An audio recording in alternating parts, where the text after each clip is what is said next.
All right, ladies and gentlemen, we have a special program for you all tonight. Tonight, I have on the show Sean from Stack Up, and he is going to be, you can see him in the little tiny screen, like right down there right now. He's going to be talking to us about gaming, mental health, veteran stuff, suicide prevention, lots of cool stuff. We're going to have a conversation tonight about that. He's wearing the shirt. He's got the red. Oh, you know what, dude? I just realized this. I'm a University of Michigan fan, and you, sir, are wearing Ohio State colors. No comment. Yeah. Yeah. What am I supposed to do with that? Hey, I'm a Boise State fan. I'm a Boise State grad, so I mean, my blue and orange. I am hurting inside. I wear not my colors. But, oh, you know. Are blue and orange your guys' colors? Yeah. Oh, okay. We got the blue field. Okay, beautiful. Ours is maize and blue. Maize is like yellow, basically. Yeah. That's awesome. That's cool. All right. So first thing I want to do here is we are going to just give you like your 5-minute little spiel, your life story. I want you to tell us from high school to military to Stack Up really quick, you know, how you got involved, all that kind of stuff, just to give the viewers a little bit of context about who you are. Because like they know, you know, many of them probably know who I am. And they're like, who's this dude with the beard? So tell us what's up. Dude, this is really different though, because most people are like, all right, Sean, tell us something, but be succinct because you talk way too much, dude. So you just gave me like carte blanche to just talk. We have 3 hours. do you know what I'm gonna do if we can't fill up 3 hours? I'm gonna like I'm gonna show pictures of my cats. I'm gonna give them cat treats. Like, yeah, I got nothing to do around here, you know. Hey, listen, you got to be a crowd pleaser. But people love the cats. I think most people are here mostly because of the cats. I have nothing to do with it. Yeah. Hashtag cats, trend it. There you go. Yeah, cats. But yeah, thank you, Luke. I appreciate you letting me be here. Thanks for taking up the call to arms and doing what we're going to talk about a little bit today for the month here, and really appreciate your support and using your platform to do some of the stuff that we're talking about today. Yeah, totally. But yeah, guys, my name's Sean, or Deity, D7 on Twitter or Twitch, DEITY. But I'm a broadcaster, which I haven't broadcasted in a long time because I do a lot of this, which is very fun for me, and I really like getting out there and talking about what we do. But I'm a content creator, but I'm also a retired Army guy. But yeah, so I grew up in Chicago. I graduated out of the south side of Chicago, Calumet City, and I joined the Army right out of high school. Like in high school, I joined the Army. I had to get out. South side of Chicago is not like the place you really want to be. Especially as a poor kid, you're like, I'm either going to be here for the rest of my life, or I got to, find something to elevate myself. And so is like the South Side, like what, the bad side, or I'm totally know nothing about Chicago. Well, it's Chicago, so it's, the way I say it was, kind of all sides with bad sides, because they all have their. I love Chicago. I root for all my teams, right? But yeah, Chicago it was a tough place to grow up for sure, 100%. Just like any big city, and even though I lived in the south suburbs, I mean, it's very it's very fluid. People say like, oh, you're not from Chicago. I'm like, okay, point on a map where you think Chicago starts and ends, and you'll be wrong. Right. For most people aren't from that way. But yeah, no, it was a tough life for sure. It wasn't anywhere near as tough as what some people go through, but I just needed to do something else to elevate myself. I didn't know. I had friends at the time that were like managers at McDonald's. I'm like, that is not what I'm going to do. That is not where I'm going to be. Yeah, dude. I love them. They're great people. Yeah. That was not where my story was going to end. Sure. Is going down that road. So I joined the Army, and I was an artilleryman, and I blew stuff up for a few years. Artillery, dude. My brother is in the Guard, and he is a mechanic. He works on artillery. Is one of the things he works on. Yeah, that's awesome. Yeah, awesome. No, a king of battle, baby, right there, 13 Bravo. But I was an artilleryman, and what's funny is people used to ask me. I don't want to curse on your channel, so just let me know. I don't want to say. I was going to say something bad, but I just want to. It was about to come out of my mouth. I appreciate it. I have a couple moderators. Is Penguin Butt in the house? Maybe not, but Penguin Butt would be like, Luke, can I ban him? And I'm like, he's my guest. And she'd be like, but I want to ban him. Like, ban him. Heart. So yeah. we didn't talk about it in our shows in the run up. So I failed to ask. I should have asked. You know what? I didn't talk about cursing, so that's on me. So if something slips out, that's on me, I guess. I am a good guest, and I want to make sure that I was about to say it, and I'm like, wait, I probably can't, or maybe I should ask. So people used to ask me when I first joined the Army, like, what do you do? And I was like, I blow stuff up. Oh yeah. And because that was cool, and they're like, oh man, you blow stuff up. And then about 3 years later, they're like, hey, what do you do? And I was like, I blow stuff up. It was, again, not where I wanted to end up. you know. So I did the thing that they call reclassification, and I went to another school and I became a counterterrorism and intelligence analyst. So I went to the secret squirrel side of the house working on counterterrorism, pre 9/11 and then post 9/11. And then after, you know, I'd been in there for a while, been to a couple, you know, trainings, leadership trainings, leadership schools, and found myself in Iraq and didn't know I was going, found myself in Kuwait and didn't know I was going to war the next day, because that's true. That was 2003. You know, I got to Kuwait in January, and, you know, I'm in Iraq in March, and it's like, this is not something I thought it was going to happen during my lifetime or tenure. And then, you know, came back, you know, thought that was kind of one and done. Ended up going to Afghanistan a few years later with an attack helicopter battalion and doing some stuff out there. So it's funny, a lot of people, you know, Iraq had the most forces on the ground, but Afghanistan's been the longest running, you know, perpetual combat zone. Dude, a year older. Yeah, dude, I just watched a movie like about 3 weeks ago. It was about Afghanistan. It was about a base that was basically in the valley. There were mountains all around Restrepo. Is that what it was? And they were like, they were showing Restrepo or the outpost, but it's based on the outpost. Yeah. The Korengal outpost. So that's Cop Keating or Korengal outpost. I was actually part of the operation that set that up. It was the largest the largest air assault operation since Vietnam, and I was part of that. That's in the Korengal Valley. You guys can check this right now on Google. Korengal Valley. It's west of Jalalabad, and just above that, it's north of Jalalabad, west of Asadabad, and those valleys that are up there are completely unnavigable. So we went, you know, and there was a lumber yard because people do a lot of illegal logging in northeastern Afghanistan, northwestern Pakistan. The border is very porous between Afghanistan and Pakistan, which is why illegal activity and terrorism kind of floats back and forth in between. Okay. But that's the area that we were focused on. So yeah, what you watched, that whole area, it's very rough life out there for those guys. So it's actually interesting because when we talk about some of the stuff that Stack Up does, I use that area of the world from my standpoint, knowing what that looks like at 15, you know, at 10,000 feet or 9,000 feet, dropping off troops with a helicopter. I know what it feels like to be out that way and to be, you know, get shot at all the time and not have any recourse. So, but so I did that. I went to Afghanistan, came back. I got sick and I disability retired after about 14 years of service as a sergeant first class. And I went to college, got some degrees, went to college, got some more degree, got another degree, a master's degree.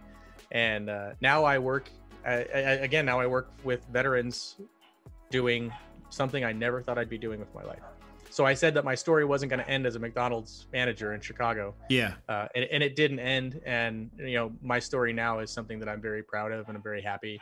I have my own struggles and my own demons that I battle because of the choices that I made and the path that I took through the military and, you know, the course of human existence, and being at war for nearly 2 decades is a big deal. So it definitely is something that is part of who I am. You know, I wear that. You know, some people say like badge of honor.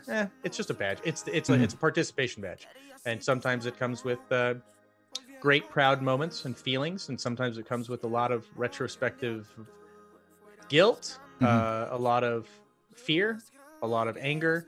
But that's the life of a veteran. A lot of times, it's just the same as the life of a first responder. A lot of times, or I mean, because we're, you know, not military veterans are not the only people that experience trauma. Yeah. But we do experience it in the last couple decades at more of I would say a significantly higher rate because of what we went through if we deployed. But so again, you know, we don't have a corner on the market of mental health issues or suicide or any of that stuff, but we do have a significant portion of that. It's a big slice of that pie.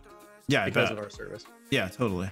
Yeah, my brother's in the National Guard, and he was called up to Kuwait once, and then a second time he deployed to Iraq.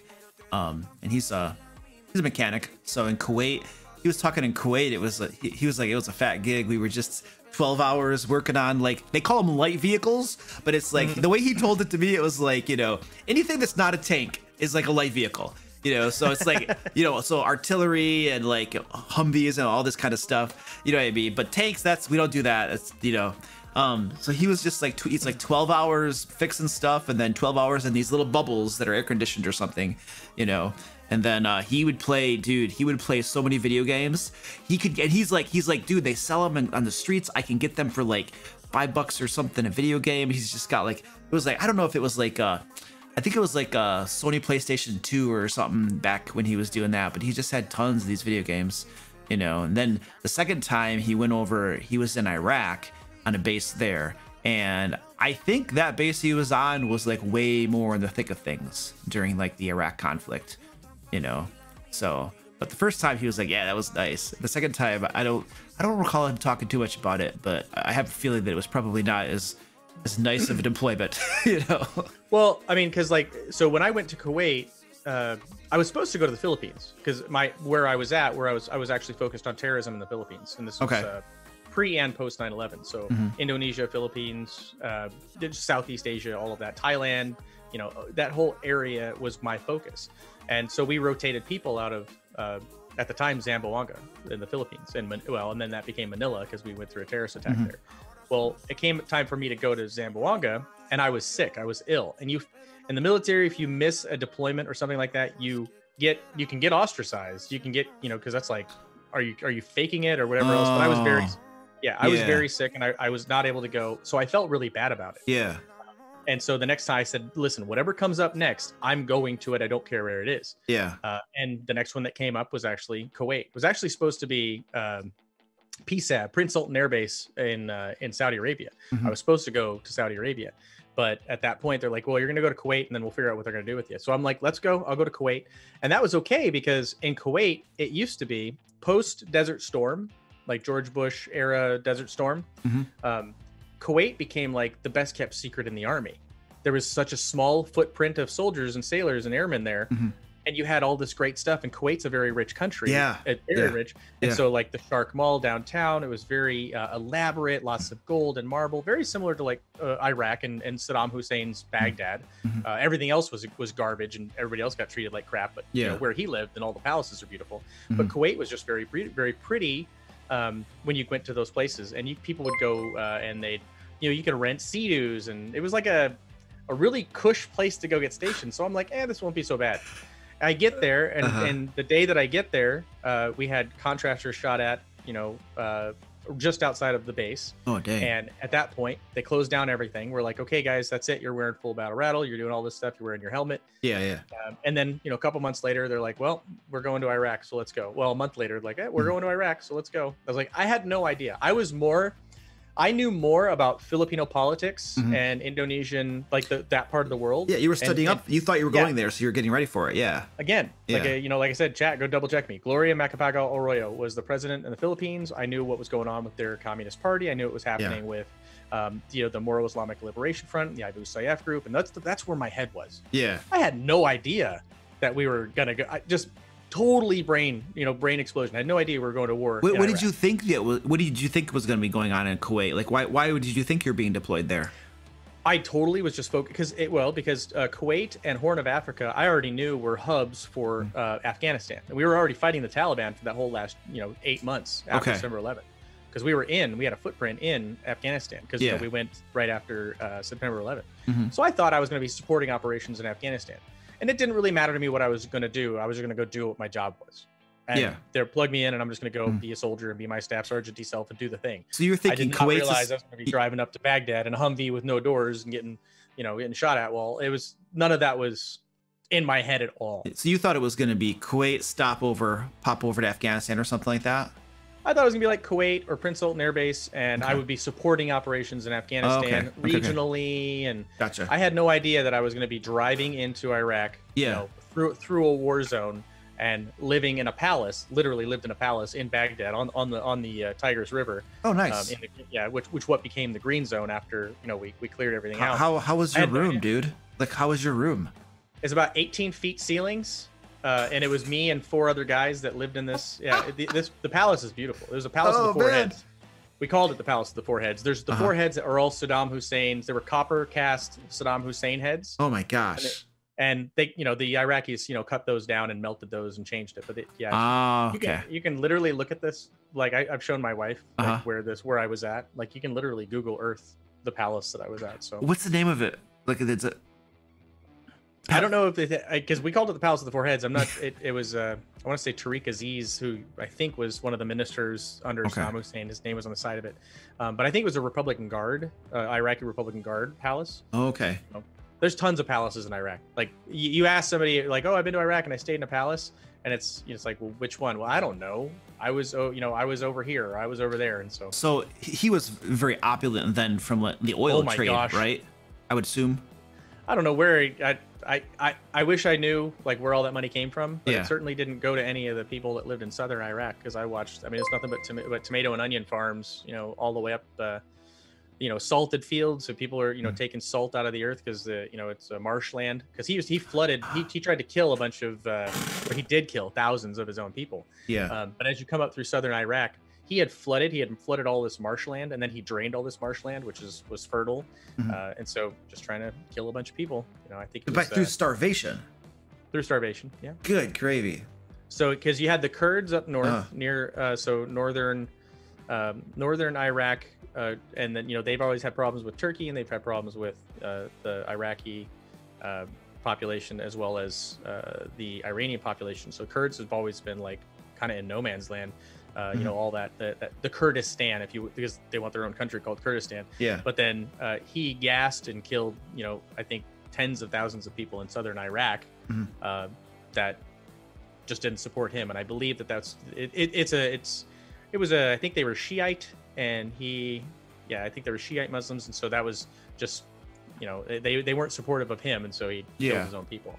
All this is all public information, and forgive me if I've kind of screwed some of that up, but it's it was rough. It was rough, and the Iraqi people, when we first went in, the people that I worked with were so excited to see us there. You mean the Iraqi people that you worked with? Yes, the Iraqi people in southern Iraq were so excited to see us there. Yeah.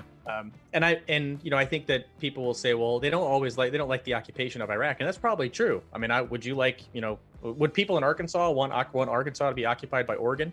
Probably not. It might be nice if they're trying to help out for a while, but you stick around, it's like a smelly fish. It's a whole different set of rules and everything else. But the people were very happy at the time that we were there to. They didn't know what we were there for. We didn't know what we were there for, to be honest. A bunch of soldiers were like, I don't know. Why do you think they were happy then if they didn't really know why you were there? Because Saddam Hussein was no longer in power. Literally, the one thing that could make their life any better was Saddam Hussein not being in power in southern Iraq specifically. And they knew that you had gotten him out, and so they're like, yay. He was on the run. He wasn't in charge anymore. We were occupying, and they were at least happy for that. Yeah. And then, then we've got an insurgency that develops, because the insurgency didn't happen right away. We were fighting, Iraqi Republican Guard elements. We were fighting,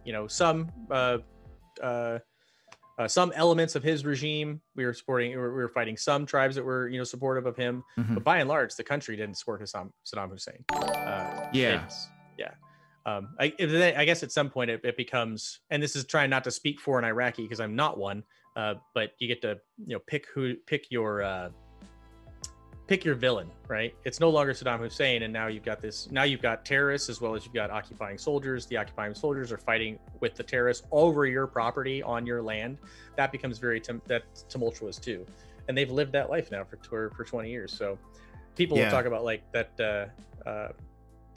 When I came back from Iraq, I remember my great grandmother was like, they don't want you there. They don't want you there. And I was like, I don't know. They kind of wanted me there. They were all very good to me. But years later, deployments after, people are like, oh man, they do not want us there. And I think it's, war is hell.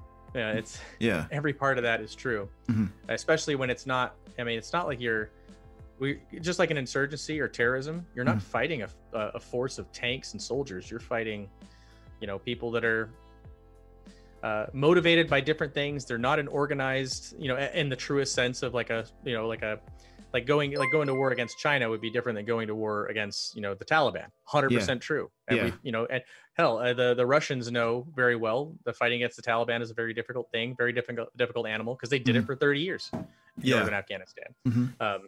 And so that, if we, anybody that thinks that it was going to be an easy time for us to do that, well, that's just because we're United States. It's not true. It's just as hard for us to fight terrorism as anybody else. Yeah, totally.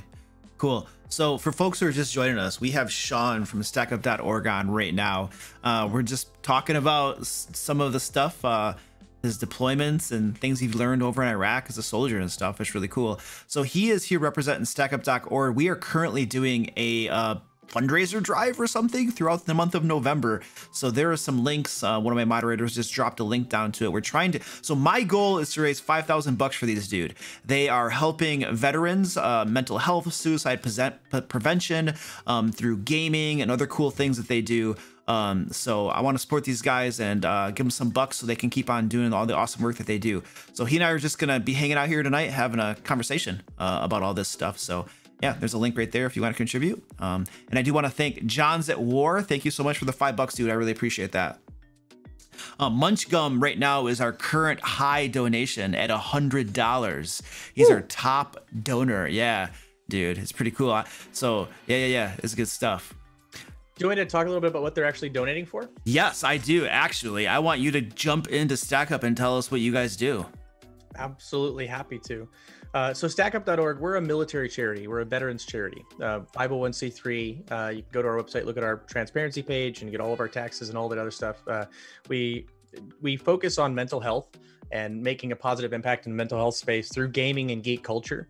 The way that we look at it, go back all the way back to our CEO when he founded, this idea of just sending supply crates out to veterans. For him, it was, he's a big gamer. And he was a captain in Iraq about just about the same time I was in Iraq. And he had been sent, his unit, his infantry unit was sent a bunch of supply crate, box full of romance novels. And so all these soldiers are like, wait, did they have like Fabio pictures on the front and stuff? I guarantee you, if Steve was in chat or if he was here right now, he'd be like, probably Fabio. Dude, that's like high quality literature, man. Are you kidding me? Right? What's the problem with that? Except when you're in the middle of a desert, in the middle of a war zone, and all you want to do is be able to, wipe, get clean, have some hand sanitizer, maybe a Snickers bar. Yeah. And the creature comforts or even just simple sanitation things. Yeah, totally. So what they looked at was somebody cared enough to send them stuff that they thought would be helpful. And what they got was basically they took it to the range and they were using it for target practice because they wanted to get some use out of it. But they knew that, like Steve knew that the impetus behind doing that was they wanted to do something right for the soldiers. They just didn't know what to do. It was out of the heart. Like they wanted to help. They just didn't know what the right thing was. Yeah. Yeah. So when he came back, his driver in Iraq ended up going back on another deployment. Steve had been out of the military and doing some other things.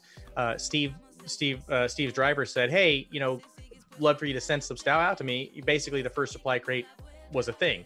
He took some, probably think it was a PlayStation or Xbox and some games and stuff, and sent it forward to Iraq. And there's actually pictures of this on our website. It's the first supply crate that he ever sent out. Yeah. But the impetus behind that is we know that a lot of veterans are gamers. And we know a lot of veterans are comic book enthusiasts or just nerdy, geeky people, playing D&D or, playing anything really, but video games for sure. And he loved video gaming. He knew the impact that video games made on his life. And it kind of rings true for a lot of veterans, especially my era. I'm 43 years old. I'm going to be 44 here soon. And I consider myself pretty young, but I'm a video game era guy. Video games have been since I was a kid till now. They've existed and they've been a big part of my life. Yeah, I'm only a little bit younger than you, and like I grew up on video games, dude. My dad had like the very first Atari, the little tiny one, and then the bigger one and stuff, and we just grew up with that stuff. Yeah. And and there was a point in time where you got told, lay off those video games, they'll rot your brain, and do some homework or go run outside and play. This stuff is bad for you. Yeah. Well, what we know now is reading a book, going to the gym, going to church, going to whatever you find you're going to get some comfort from, whatever you're going to find that distraction from is actually very therapeutic and very helpful for your mental health and the stability of your mind, especially when you're dealing with some of the worst things that you've experienced. For a veteran, for people that have gone through trauma, anybody in the chat, that doesn't matter what trauma you've gone through, going through trauma, sometimes you end up reliving that. You think about it. You ruminate on these things that have happened to you, and sometimes they can take control and they stay in the front. And that's where depression and anxiety becomes a really big deal. It's where PTSD starts to be this thing that inhabits your day to day. And it's super impactful. Veterans, because, we've been shot at or seen death or whatever we've seen, we take that back home with us. And then we have to couple that with not being able to reconnect with your family again because they don't have those experiences. Yeah. I talk to people all the time that say, well, what's it like? I said, dude, my entire life in the military, like it's like a timeline. You leave your family here and you deploy, you join the army, you have a career, 4 years, 10 years, 20 years, whatever that is.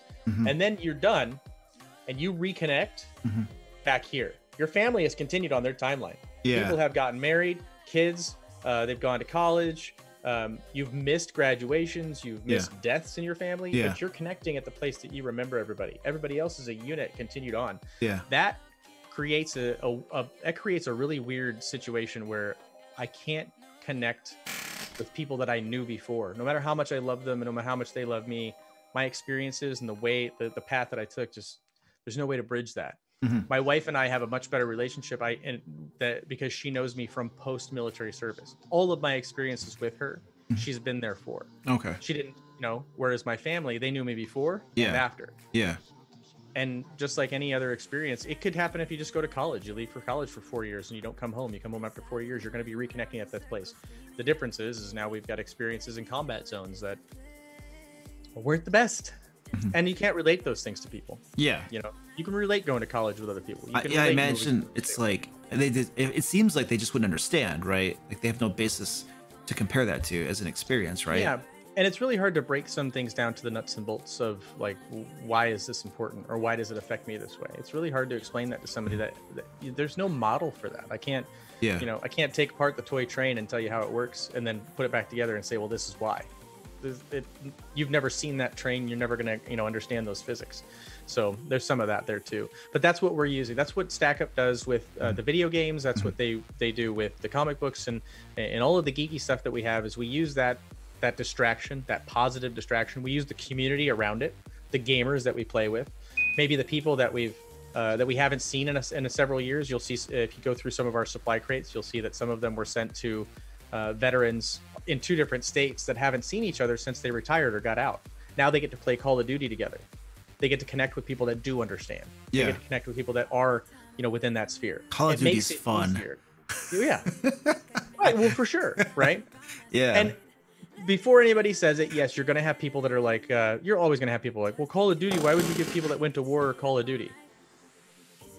Not everybody that experiences trauma experiences it in the same way or for the same reasons. My triggers are not your triggers. I might be able to play Call of Duty and it's a completely made up world, fictionalized, and it doesn't make me think about the things that I experience. Yeah. For some people, it does, but you basically self-isolate out of that. If Call of Duty triggers you, you don't. If balloons trigger you, you don't go around balloons. Sure. So you kind of that doesn't mean that you can't play Animal Crossing. Doesn't mean that you can't, immerse yourself in the Marvel comic universe. Are there balloons in Animal Crossing? There are. Are there? My daughter has that game. I've seen her play. They have gifts on them, and you can shoot the balloons and get the gifts. Oh, I've seen her play a little bit of that. She showed me a little bit of it. I'm just like, I don't know why you're playing this. And then I see adults posting on Twitter Animal Crossing stuff, and I'm just like, I don't know why you're playing this. I have watched a significant amount of Animal Crossing content this year, and my wife actually borrowed the game. I got her a Switch. She borrowed the game from somebody, fell in love with it. She's not a gamer. My wife is not a gamer. Yeah. She is now.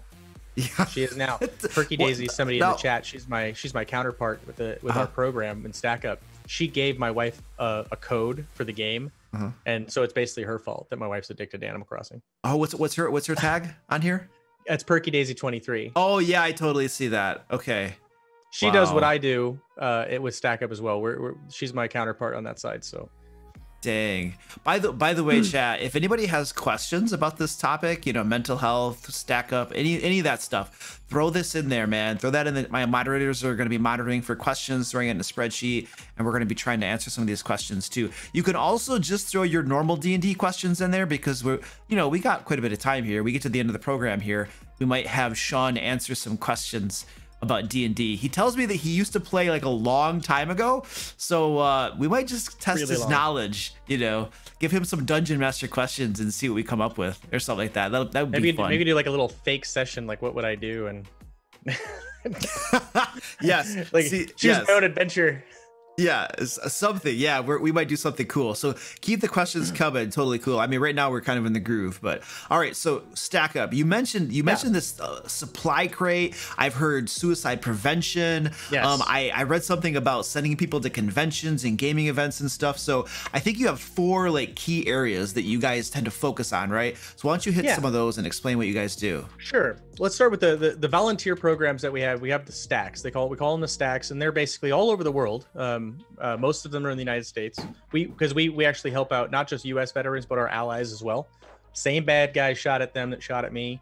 The way that my boss will tell you is that, if you're not shooting at us, you're probably our ally. So we want to make sure, and they also, they experience the same trauma that we experience. Yeah.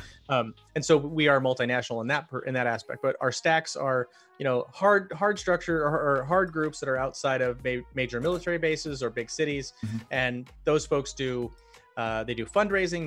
They support the local military families. If their troops are deployed, they'll do community service stuff. And it's just a really cool organic way. That's really tough to do in 2020 because of COVID, but we are still doing it. We actually still are out there doing community service stuff. And those are, you said that those are like around the world?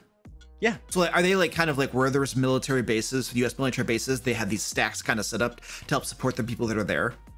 Yeah, I think we have 3 of them that are outside of the United States. Okay. As of right now. So cool. England, New Zealand. So we've got that's what they're there for, and they're there to support those local installations and the folks that are there. But that's our volunteer program. So if you want to know if there's a stack near you, you can look at our website and literally look at a map of the world, and you can find the closest stack to you. And that's just stackup.org, right? Stackup.org, and all of our programs are listed out there. So you can just go to the stacks page and you can just look that up. And then we have a supply crate program, which is right now our most prominent program when it comes to veteran support, because our air assault program, I'll talk about that in a minute, we're not doing it as much as we want to because of COVID. But our supply crates are basically a big Walmart storage tub full of games, t-shirts, swag, comic books, nerdy stuff, whatever we can think of to throw in there. And then we send those to troops that are deployed to combat zones. To be combat relief or combat stress relief. We send it to troops recovering in military hospitals from their injuries from combat. We send it to troops that are at home after service, because just because you're no longer in the uniform doesn't mean that you're not suffering from the things that in fact, you might be suffering more. Yeah. Because you're outside of that old family, that family, military family unit that you used to, depend on. So we want to make sure that we keep people in a great mental headspace, and that's the way that we do that. So that's the big part of the supply crates. We're doing quite a bit of those this year. In fact, you had a slide when we were first firing up that had like all of our programs and how many we've done. Over that was all of 2019. We're doing significantly more now in 2020 because COVID. And so then we have our air assault program. Our air assault program is where we take disabled or deserving veterans and we send them to these events, PAX, E3, Comic-Con, TwitchCon, MomoCon. And it's like a once in a lifetime experience for these veterans that either maybe couldn't have afforded to go, or maybe they weren't in the right safe space and mentally they might have some significant anxiety with going into public or going to large conventions, but they really want to meet that Firefly character at Comic-Con. They really want to, get out there and meet Dr. Lupo, at TwitchCon or something like that. They really want to experience that because that's what they love. And we provide that safe space for them. We take them to these events. We put them up in an Airbnb. We put a bunch of other veterans around them or some very sympathetic civilians that help us out. We take them to go meet Dr. Lupo if we can.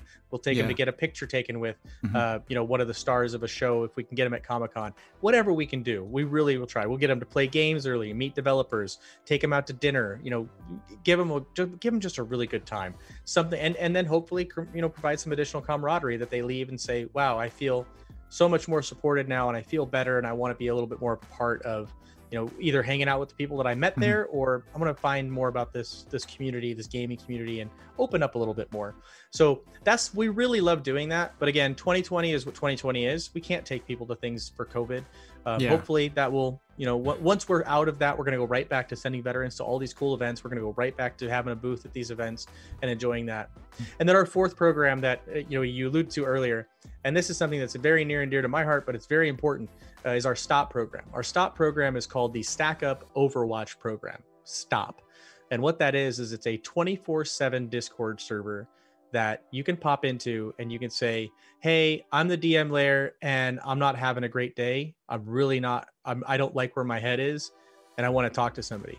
And we have certified, trained volunteers that are HIPAA certified, if you guys know what HIPAA is, so Privacy Act, that they're not clinicians, they're volunteers, but they're there to handle people who are currently experiencing a mental health crisis, and then try to find them, try to get them, talk them off the ledge, so to speak, and then try to find them some resources to help them out. We also have people that are volunteers with us that are clinical that we can reach out to. And if we have a duty to warn, so if we think that someone's going to hurt themselves or someone else, we can reach out to local authorities for that. So that's something that we can do. Yeah. And we are doing that a lot in 2020. And it's one of those things where we're happy to be there to do it. We're glad we're there to do it. It sucks that we have to do it. Yeah. It's like, so the need or the calls and stuff are increasing in 2020. Is that what you're saying? Yeah, we just, yeah. And all of the data from 2020, from everything, from suicide to even our data, years later, we can look back on it and reflect. Anecdotally, it seems like it's elevated. Anecdotally, it seems really to make sense that people who are already in isolation, suffering from PTSD or depression, are now further isolated. So they're further at risk, and veterans are a disproportionate number in that data. Okay, so maybe they were like already only had a couple people they really could hang out with and feel like social and stuff, and then that gets cut off because now you can't go see your friends and stuff. Right. Yeah. 2020. The problems that are happening this year with COVID are they're so much more. They're so much more impactful to people that were already at risk. Yeah. And now they're further at risk and they're further isolated. Me included. I mean, I will tell you that 2020 has affected my mental health, and I was already affected. I was already someone who was, has suffered from PTSD and went through my stuff. And I had my outlets, and I had my, even this is an outlet for me. Talking to you is an out. Talking to your chat is an outlet for me. But even 2020, my isolation here has increased. So if I'm feeling it, I know other people are feeling it. Yeah, totally. Yeah, that sucks. Yeah, 2020 has sucked. Like my daughter always tells me, man, 2020 is the year of suckiness, so the things that I've gone through in 2020, my wife is from Central America, traveled down there to visit her family. COVID struck, planes canceled. She was stuck in Central America away from us for about 6 months, I want to say. Could not get her back in the country. Okay. Oh. So she was gone for like 6 months. We had 2 cats that passed away on us. I'm here with my daughter, and stuff. So yeah, just a lot of crummy stuff. Oh yeah, some just crummy stuff going on, So, is she still not home? Oh, she's home now. Yeah, she's home. She's home now. I was gonna say, I was like, oh my gosh, no, that's traumatic.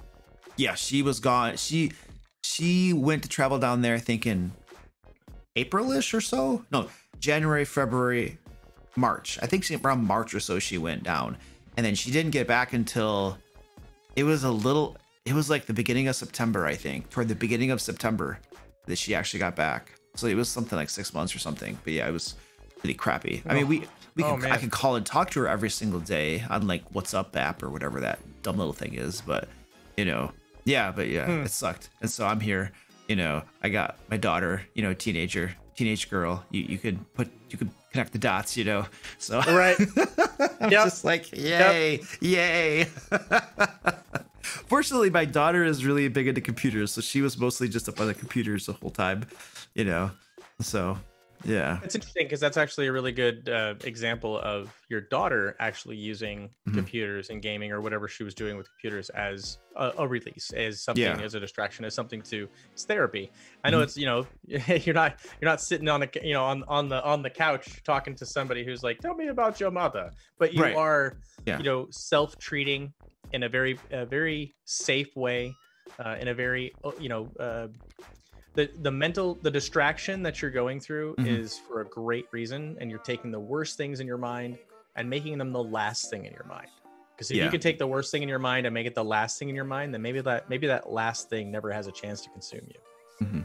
Yeah, totally. Yeah. 2020 for us, I will say, completely different from everything else, is my wife and I we don't have kids, but we're going through an adoption. Oh, cool.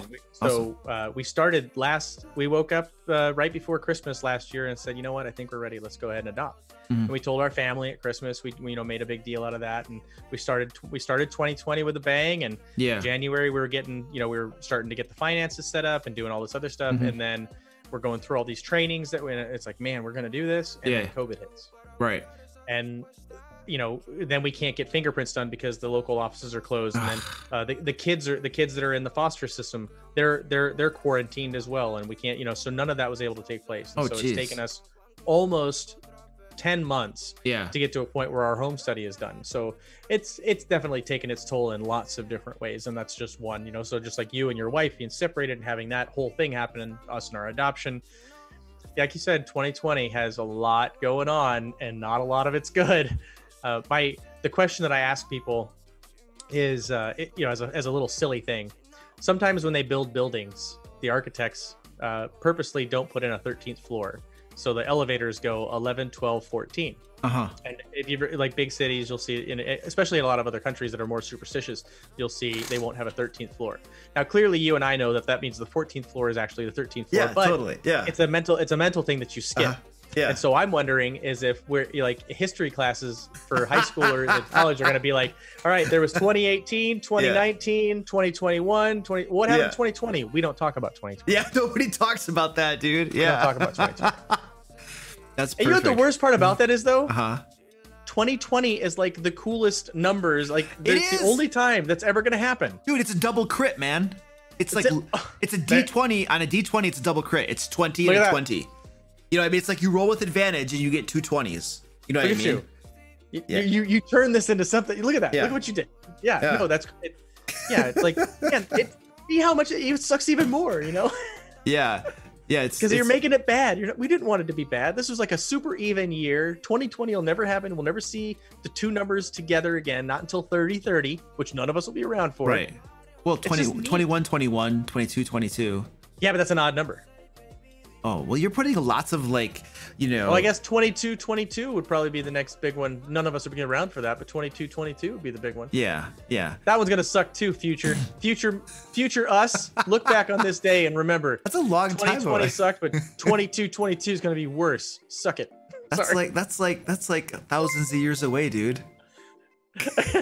Well, it's 200 years away. I don't think they're going to be listening to this at that point. This will be so the aliens will come down and they will find the Earth encrusted in ice and they will say, "Let's go find out about this old society that used to be." And they'll find this podcast and they'll say, "Wow, they thought 2020 was the worst. They did not know." Yeah, well, they're gonna find like YouTube and Twitch and stuff. That's gonna be like the annals of history.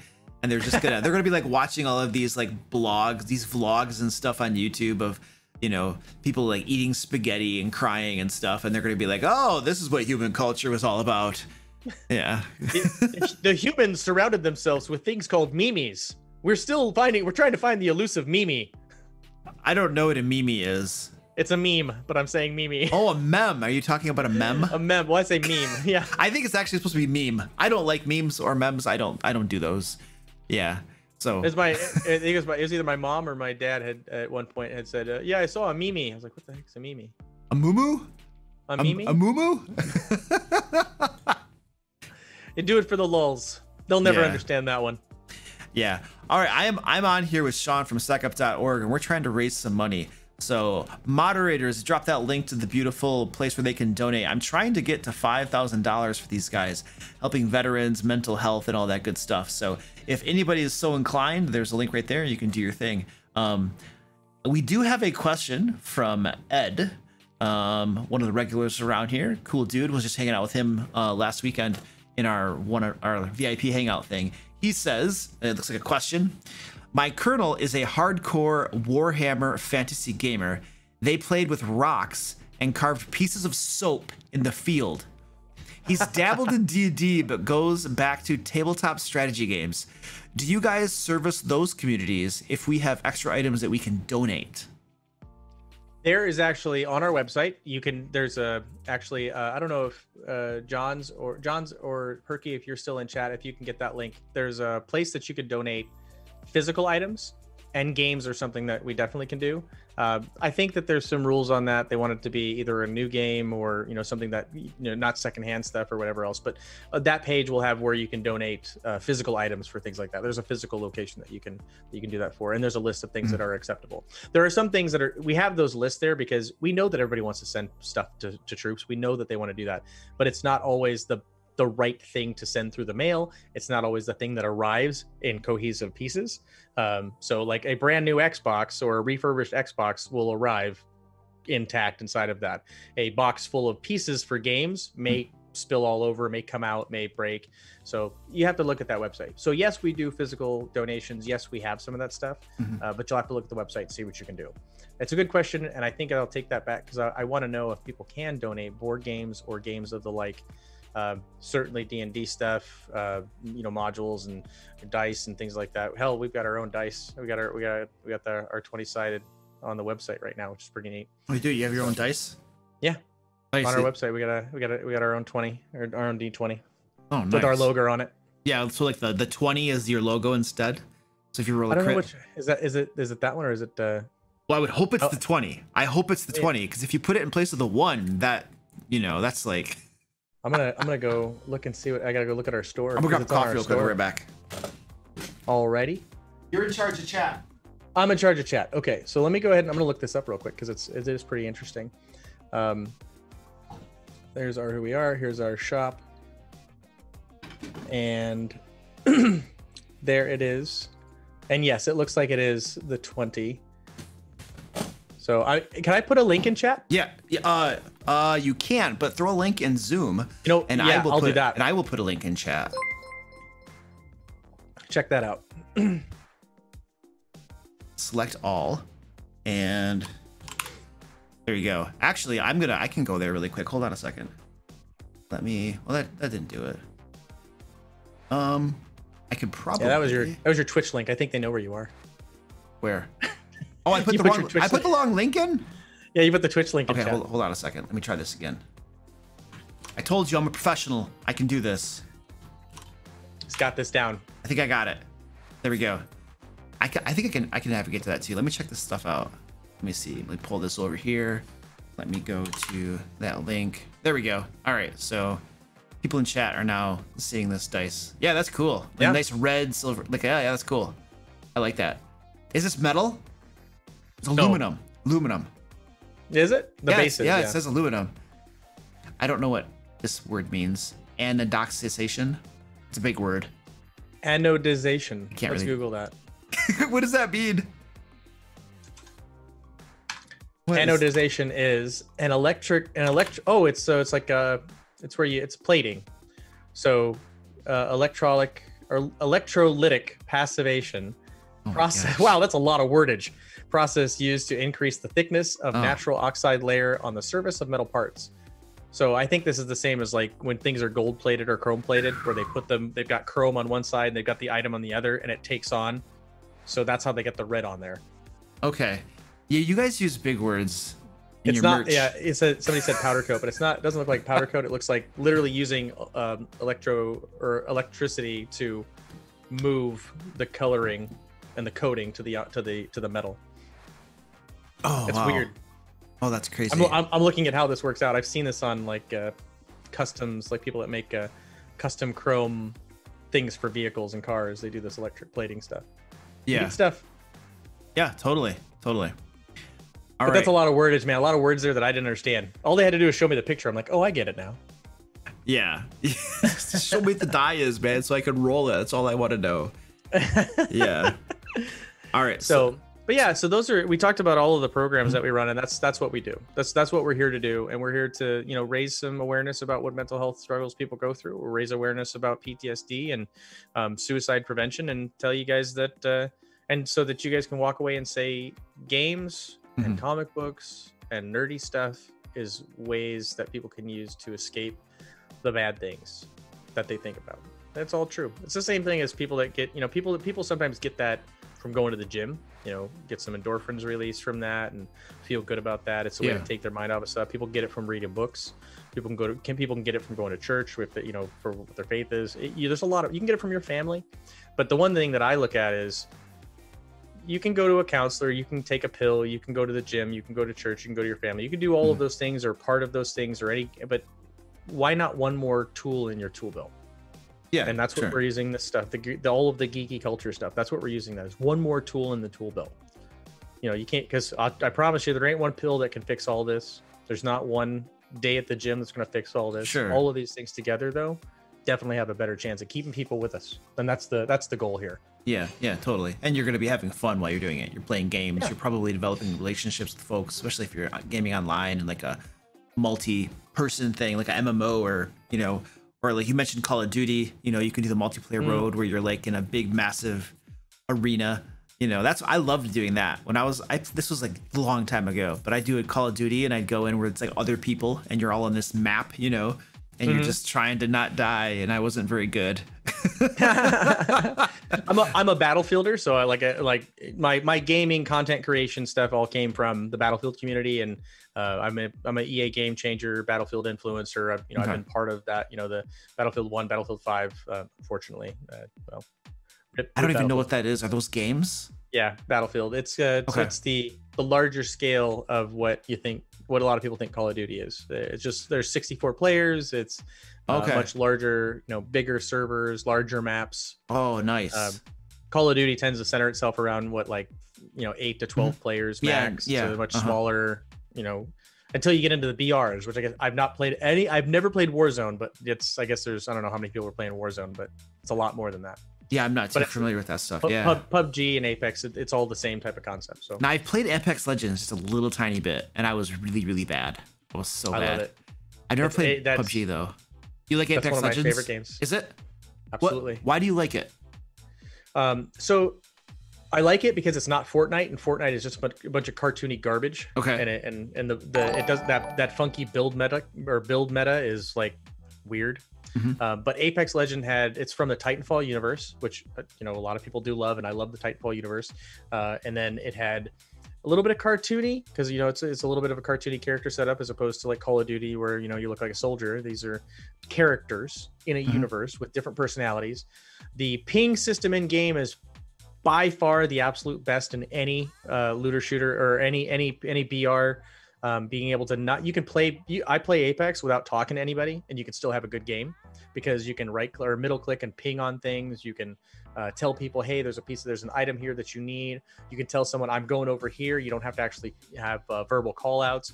You can play people that have different languages, and they'll understand what you're talking about. So there's a lot that they did with the game that I appreciate as a gamer that sometimes doesn't like to talk to people in voice. Sometimes I like to play games and just be quiet, but I can tell you what I'm doing, and it's like using sign language. It's a great way to implement or to defeat language barriers. They even have talk to type, which I think is pretty cool in the game for accessibility. For Apex Legends? Yeah. So if you don't want to talk to somebody and you don't want to hear their voice, you can turn on talk to type, and as you're playing, if they talk into their microphone, it shows up in your chat. That's cool. I remember I only played for like one day for like maybe a couple hours. And I mostly was just like scrambling around. I'm like, I need a weapon. I can't find any weapons. And I'd see weapons and I'd be like, this is a weapon, I guess.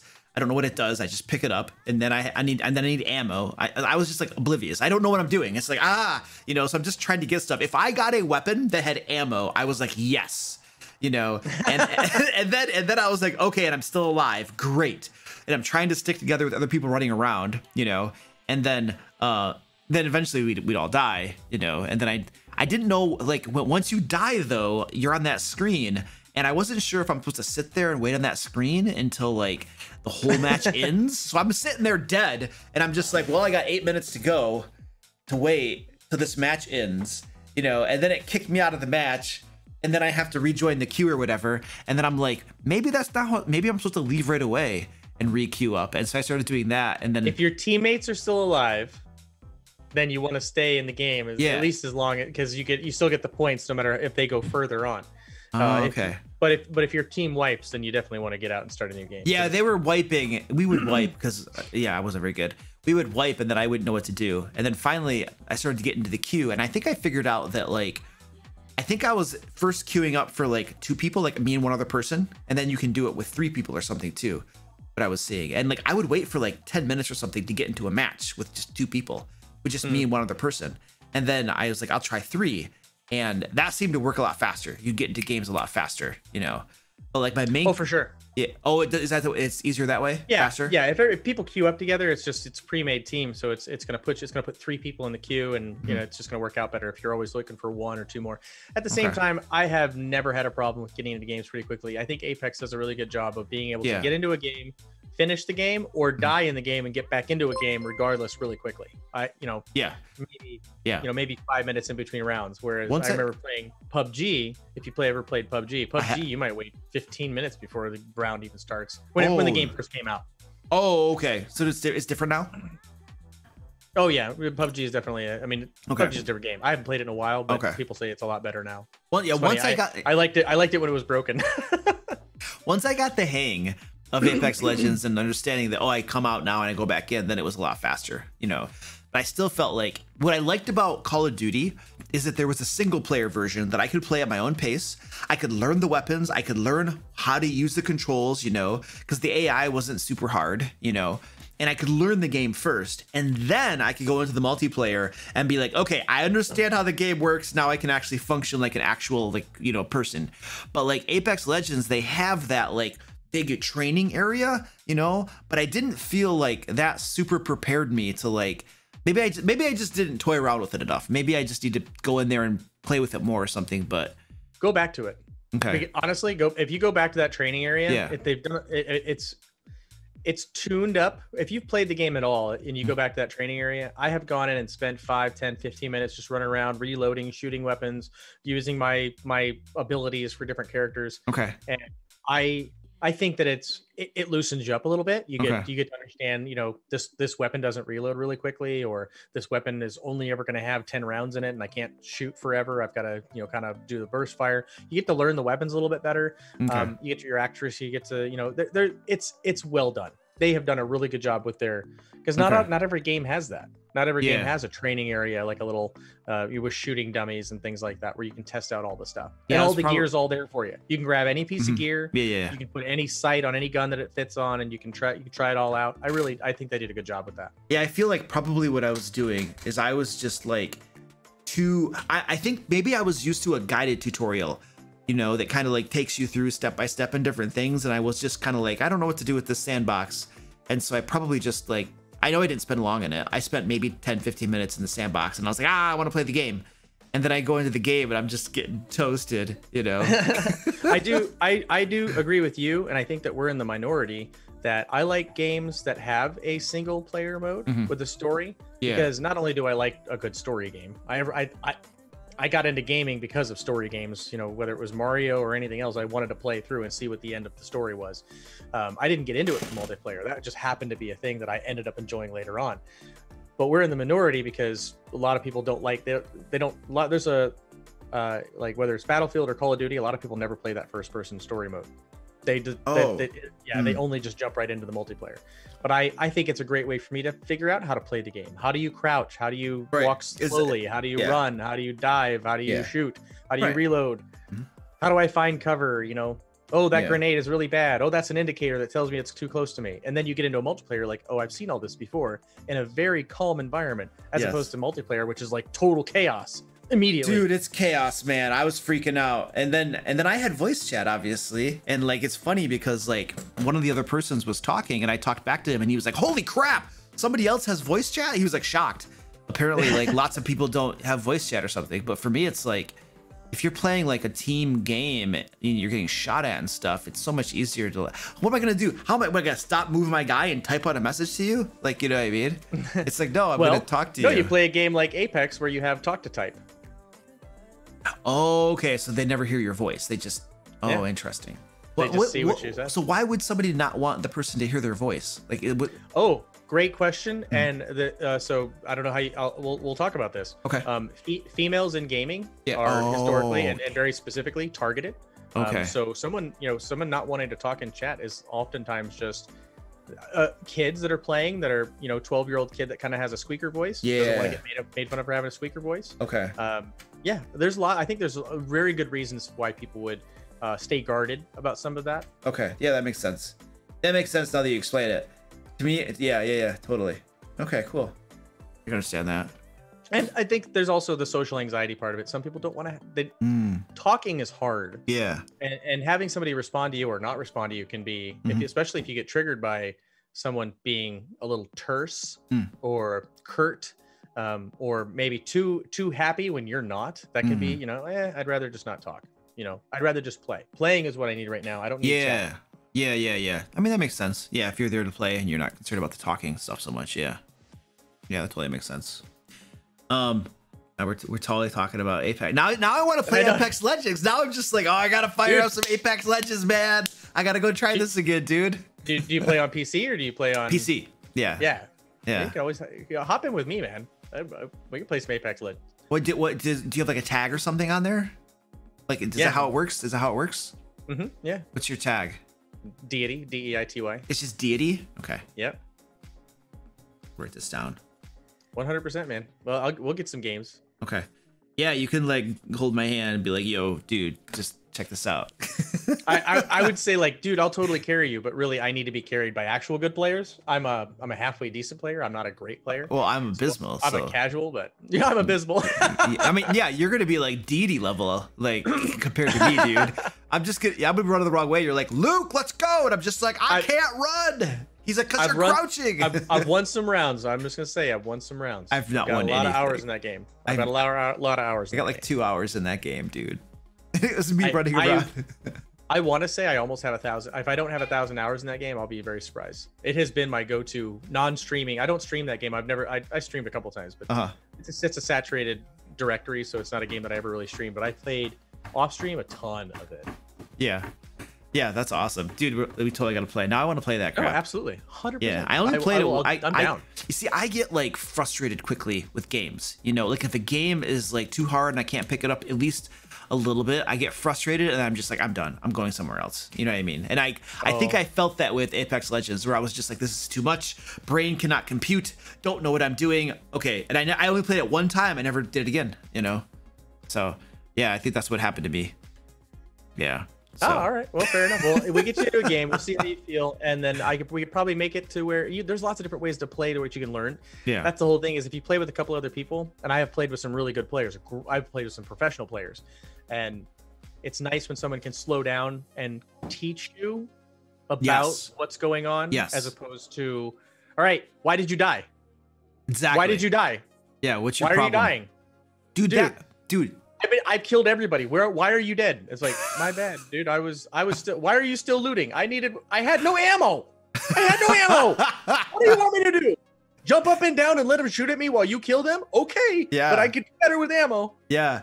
So that totally reminds me of something happened in college.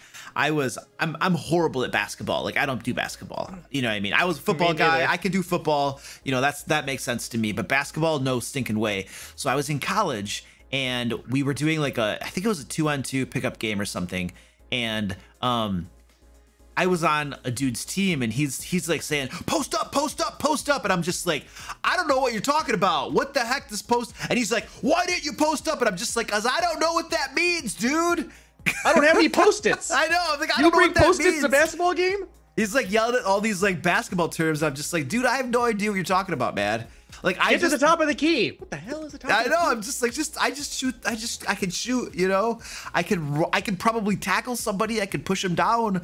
I can't post up, So yeah, I didn't. That's the same for me though. I played soccer. I can't play any other. I don't play sports now, but I mean, I played a lot of soccer when I was growing up. I coached and repped, and I did some of that stuff in high school. But oh, that's cool. See, when I was on soccer, they always want to make me goalie, and I'm just like, why you got to make the fat kid goalie? You know that I'm going to fail you, right? I mean, okay, yes, I can't run, understand. But like, if I'm sitting here in this big, huge goalpost, you know what's going to happen. I'm going to get scored on every time and you're going to yell at me. So why don't you just have me like huffing and puffing, doing nothing out in the field? That's like better for the team, right? Than putting me in goalie, you know what I mean? So yeah, this is not cool. All right, yeah, so that wrestling, I did a little wrestling. Oh, dude. I would have loved wrestling so much. Like right now, I haven't done it for a while, but I love Brazilian Jiu-Jitsu. I love that crap. I know I would have loved wrestling. I know we did a little bit when I was in middle school. We did a little bit of wrestling as part of gym class, and I really liked it. Probably I didn't like it probably as much as I like jujitsu, but like anyway, but I liked it. But the thing that got me, the reason I was super interested but never went into wrestling, it was the tights you had to wear, like this tight spandex and stuff. And I'm just like, and I'm like a fat kid, right? I'm like I'm legitimately like got belly rolls and crap, and I'm just like, dude, there's no way I'm wearing that. Never. Not doing it. Not doing it. Not, you know what I mean? I would have enjoyed it, but I couldn't wear that crap, dude. There's no way. You know. So yeah. It's like the caveman unitard. It's because we had the one strap. It did. It totally did, man. Yeah. And there what's the purpose of one strap? Well, so when I was growing up, it was one strap, but I see now wrestlers, they have normal straps and stuff. Yeah. But it was totally one strap when I was growing up. And then the little headgear that we would wear only covered one ear. Like there was we didn't always wear it, but it's to prevent cauliflower ear, which is what some of the MMA fighters have. If you ever look at the MMA, well, that's a mark of pride for a lot of those guys. Like they want that crap. Oh yeah, you know what I mean. But it's also stupid on them because if they were to wear the headgear, then if your ear folds or your nose folds, that cartilage just builds on top of each other and creates cauliflower ear. Yeah. You look at guys like Forrest Griffin, and it literally looks like they've got a piece of broccoli sticking out of their head. No, and you're right, it is a piece of pride for them. Yeah, but man, then you see them get punched on the mat, and then the ear splits open. You're like, oh. Now, why was it only one side? Why wouldn't they have both sides? I don't know. It was just always a part of it. It just had one side was bigger than the other. It wasn't like, wearing headset like this. It was one side was. I don't know what that was. I think it might have been because of the side that when you set on somebody, you have your arm on their leg. So it's like maybe the side that might be going to the mat first. I don't know. Somebody who knows wrestling better can probably tell me. My dad was a wrestling coach for a long time. I never even bothered to ask. Oh yeah. Yeah, and then then the wrestling, they'd always be like, having to drop that weight and stuff. So they'd literally they're carrying around like a bucket to class with them, spitting in the bucket to lose water weight and stuff. And I'm just like, that doesn't spitting look in pop cans. Yeah, that doesn't look like fun, dude. You got the funny suit, you got to spit in a bucket. You know what I mean? I mean, the wrestling part's fun, but some of the other stuff. Well, if you got like a wrestling meet right after school and you go to lunch and you watch everybody else eat pizza and you're like, oh yeah, you're spitting in a bucket. Yeah. Like no one, you can't eat. You're like, well, I got to make weight. I can't eat because the coach will fry me if I don't make weight. Right. Yeah, that totally sucks. Yeah. It did for sure. All right. So going back to like mental health stuff and all that kind of stuff.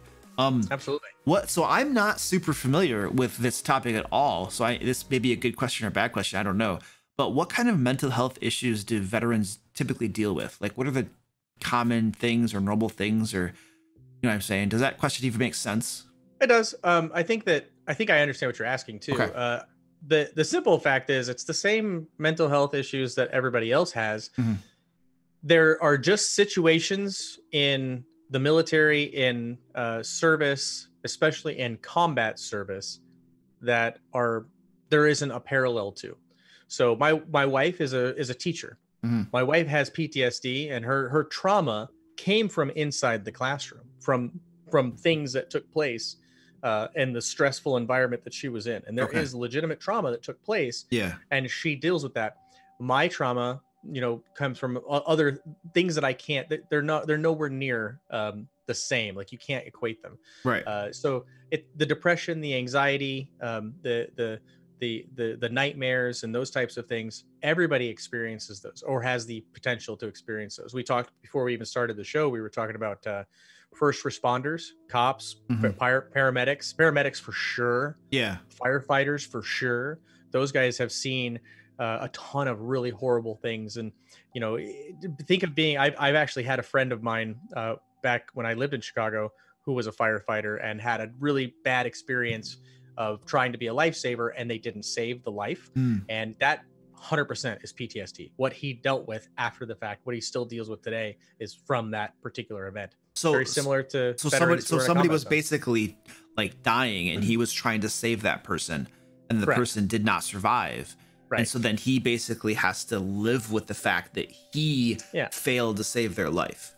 Right. Or the fallacy that he failed. Right. He didn't fail. He tried very hard. He did everything he possibly could, but the guilt. So similar to me, right? I've seen things. I've been a party to things. I've experienced things that I come home and I feel guilt for.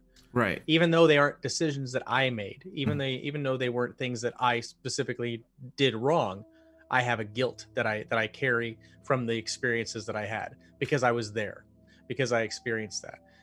There are just things that I have to deal with that I internalize, and I'm smart enough to know that it's not my fault. Right. But that doesn't make my brain agree with me. Yeah. My brain is still going to be at odds with the fact that I did see something that doesn't work out. I can't compute how that actually took place. And since I was there and I witnessed it, I can't erase it, and I don't want to erase it. That's a misconception I think is a lot of people have asked me, oh man, if you wouldn't have experienced that, if you wouldn't carry that memory around with you, then you wouldn't have the problems that you do now. And for me, it's like, well, yeah, okay, maybe you're right. But Luke, I wouldn't be the same person that I am now. Yeah. Also. And so it's not that I want to forget all the things that happened to me. I want to be able to cope better with the things that happened to me. People go through their life and they experience hurtful things. They experience death. They experience heartbreak, heartache. They experience failure. They experience injuries. And some of those things, are easier to deal with long term. Some of them, they stay with you and you think about them a lot. They impact you. They change your next decision the next time you're in a situation like that. Yes. It dictates how, your fight or flight responses. But taking them away, you don't cure somebody with mental health issues by removing the bad thing out of their brain. It's never going to go away. You can't do that if you could. But it also, you're taking away a big part of who that person is. Right. We want to be able to figure out, how do we deal with what that is and be okay with it? How do I not wallow and cry and be upset every time I experience something similar? Or how do I not get panic attacks when someone closes the door in my house? And I hear that and I feel that overpressure that happens when someone slams the door, which is very similar to a rocket impacting right next to you. It's the thud and the overpressure.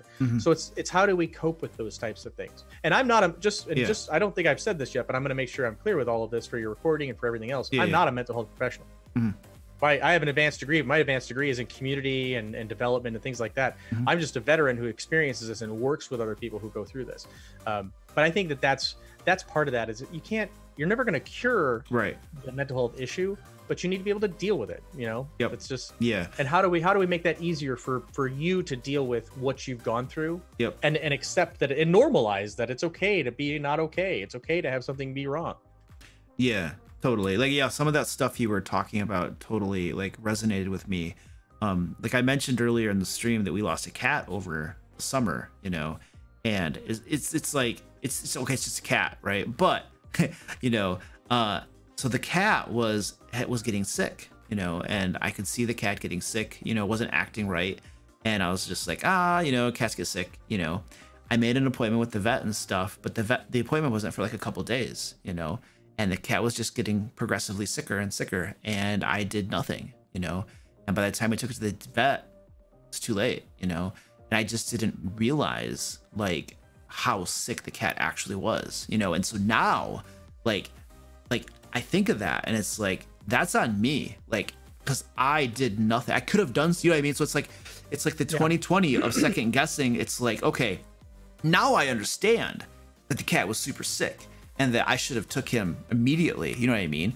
But in the moment, it's I've seen sick cats before. He's walking around, he goes to the water dish, looks like he's eating, and I tend to be a very optimistic person. I'm like, oh, it's not a big deal, it's gonna be okay, don't worry about it, and that event happened, and it seems like this little thing, it's just, oh, your cat died, grow up, you know what I mean? But it's in here, it's dude, but I feel the guilt because I could have done something, and now it's so yeah, I get that, but what you said too is you were that makes you who you are, and so now we had another cat get sick and I'm just boom, emergency room, let's go, and she had pneumonia and now she's fine, you know what I mean? Right. Or something else might happen, and I'm just I'm not gonna, now because I've had that experience, it's I am not just gonna sit and do nothing, you know what I mean? I'm a little wiser now. I'm gonna take action on things, you know what I mean? So this is a very small,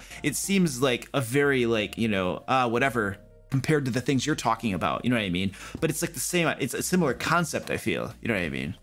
It is 100%, and it's not small. And just so you know too, like I lost my first dog several, probably 4 years ago now. Actually 4 years almost to the day here coming up. But it was a huge event for me. He was my best friend. It was a great dog. It was wonderful puppy, and similar type of thing. My wife noticed that he was acting wrong, acting up. He was just being very lethargic, and I was like, he's fine. He'll just be fine. And there's nothing that you or I could have done to save the cat's life or save the dog's life, because what you take the cat to the vet, and just like my dog, we took my dog to the vet 2 days later, and they're like, well, okay, he's got like inoperable cancer. It's like, I could have taken him a month ago. It wouldn't have changed the outcome. Right. You do what you do with what you have. But in terms of how you feel about it, I know you're saying like, oh, it's so small to what you experience, but experiences you can't, like my experiences in combat are not anything like some of the other folks that my grandparents or even some of the other soldiers that I deployed with. Yeah. They saw way more, and they did way more, and they experienced way more. So you don't relate those that way. You don't say, oh, well, your experiences are not even anywhere near as bad as mine. Yeah. Because how they affect you and how you internalize them is really how that ends up working out. I have a lot of people that I deployed with that they saw and they experienced the same things I did. They're not affected by them. Not those things. Right. The things that affect me are not the things that affect every soldier. The things that affect me might be. Yeah. And then how much they affect me is different than how much they affect you.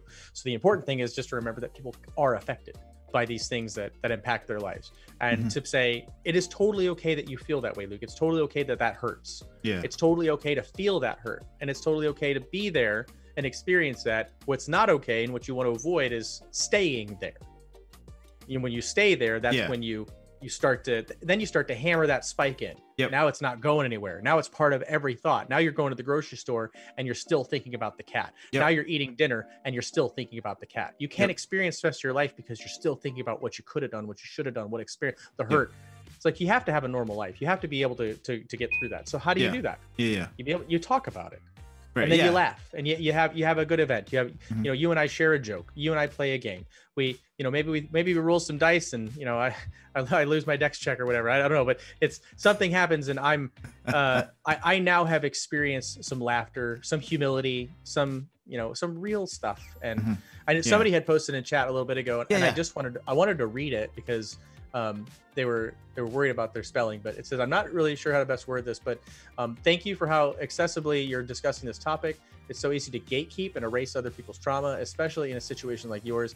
Hearing and seeing you discuss it so wholesomely is really uplifting. And I thought it was important. I didn't want to stop what we were talking about, but I wanted to make sure I called it out because that is part of what we're doing is, we in 2020, in this year and in the last several years, we talk about normalizing certain things, like just like normalizing girls in gaming. Like that's something that when I was growing up, was like, girls don't play video games, girls play with Barbie dolls, or girls don't play. Well, we all know that that's all BS, right? Yeah. Your daughter plays games. Dude, my wife plays games. Yeah. Yeah. It's like, so normalizing that helps us treat people better. So same thing with mental health issues, saying that I struggle and saying that I am impacted and I look for ways to help myself or help other people is okay. And I should be able to do it, and you should be able to do it. And we shouldn't be like, that dude's nuts, because that is part of the problem. Especially if that's another thing that veterans go through that most people don't go through, is when you're in the service and you're deployed and you're having these thoughts and these problems and this trauma that you're dealing with, you can't tell anybody. Well, wait, why not?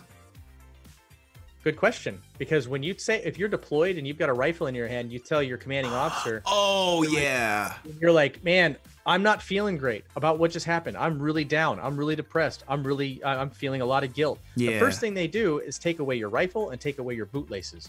They've taken away the one thing that made you a whole individual in a combat zone. Oh. It is so taboo. It is wrong, and it's bad, and it's a culture that needs to change. And it's not so much different when you're not at war and you're back at home. If you went to war and you came back and you're still serving in the uniform, when you say, I'm not having a great time and I'm really thinking about some rough stuff and my brain's not in the right space, they take away your rifle, they take away your bootlaces, and then sometimes they try to ship you off out of the military. It's a thing that takes place. It's the wrong culture to have. You're not taking care of people that way. Yeah. Instead of saying, dude, do you need some time? Do you want to go talk about something? Do you want to have a conversation? Why don't we come over here and you and me can just sit here and talk for a little while? You can tell me how you feel. You can cry if you want to cry. We don't get people help. We just want to throw them out. And like there's something broken. That's kind of like so my cat Guapo dies, and then they're like, okay, Luke, we're taking the rest of your cats away from you, and I'm just like, what? You know what I mean? Or something. It's like, you know, I don't know if that's comparable, but yeah, it's like, yeah. Why the bootlaces? It's a suicide watch. If you get put on suicide watch, it's the same thing for prisoners. You know, like people that are in jail, they usually have slip-on shoes or things that don't have laces because they can use them to asphyxiate themselves for something else. You take away anything that's sharp. You take away belts, belt buckles. Okay. That's something that. So if you go under suicide watch in the military, all of those things are usually stripped from you so that you can't do something to hurt yourself.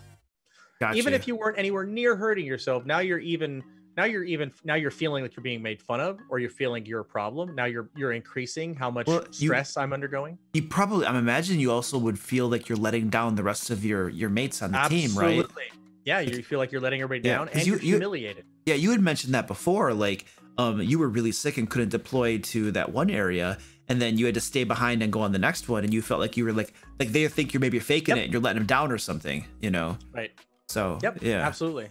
Yeah, it's, again, you end up carrying these guilt for different things, and it affects you in different ways. But yeah, there's also a trust issue too. You tell everybody that you're broken and there's something wrong, and then because it's not normalized, then they put you back in your unit, and your buddy's like, "Dude, are you okay? Can I count on you?" Yeah. It's like, why would you even ask me that? Why would you even ask me if you can count on me? Of course you can count on me. Well, you were broken.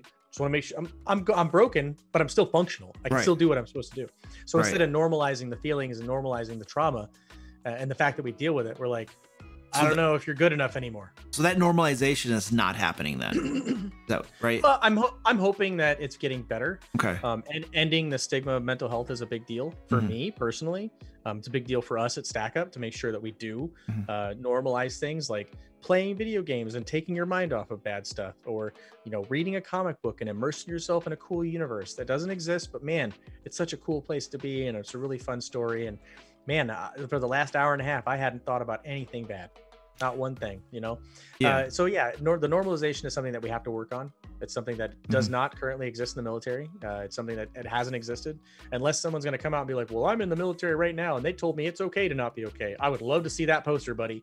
That's because it's something that I know didn't exist before. But there's also a huge difference between, you know, the people... whatever, the people that are communicating, the public relations people, you know what I mean, saying this is okay, this is acceptable. There's a big difference between having that message public and then the people at the front, you know, the front lines or whatever, how are they treating it, you know? Because it's one thing to have, like, I don't know, commanding officers or people at the top, generals, whatever, saying like, yeah, you know, mental health is, you know, okay and stuff. But then at the front lines, if it's not like, if the day-to-day is not adopted, and if the day-to-day everybody isn't accepting of it, then it doesn't matter what the people at the top say if it's not actually a part of like actual life, you know what I mean? If it's still, if there's still a stigma to it, you know what I mean, with the buddies around you, you know what I mean? So. Absolutely. And that's why it's important for leaders, for all leaders, and this is just me speaking as a former military leader, excuse me, as a senior non-commissioned officer. That's why it's important for everyone in the leadership chain to be on board with making sure that we're taking care of people. And it doesn't matter if you're in the military, or if you're working at a hospital, or you're a teacher at a school. Leadership is all about taking that policy that says that here's what's okay and here's how we treat people, and all the way down the line, every single leader is like, this is how I will treat the person below me. Right. This is how I will treat the person below me. This is how I'll treat the people that I have to take care of. This is how I'll treat the people that work in my admin office. So you have to be able to follow that all the way down the leadership chain. Change doesn't happen because you wrote a law. Change doesn't happen because you signed a policy. Change happens because you and I understand that what that means is we should act differently, feel differently, and be differently. And so this is one of those types of things. And it's a question of the heart too. You have to believe it. Like, you have to internalize it. You know what I mean? And you have to believe it. You know what I mean?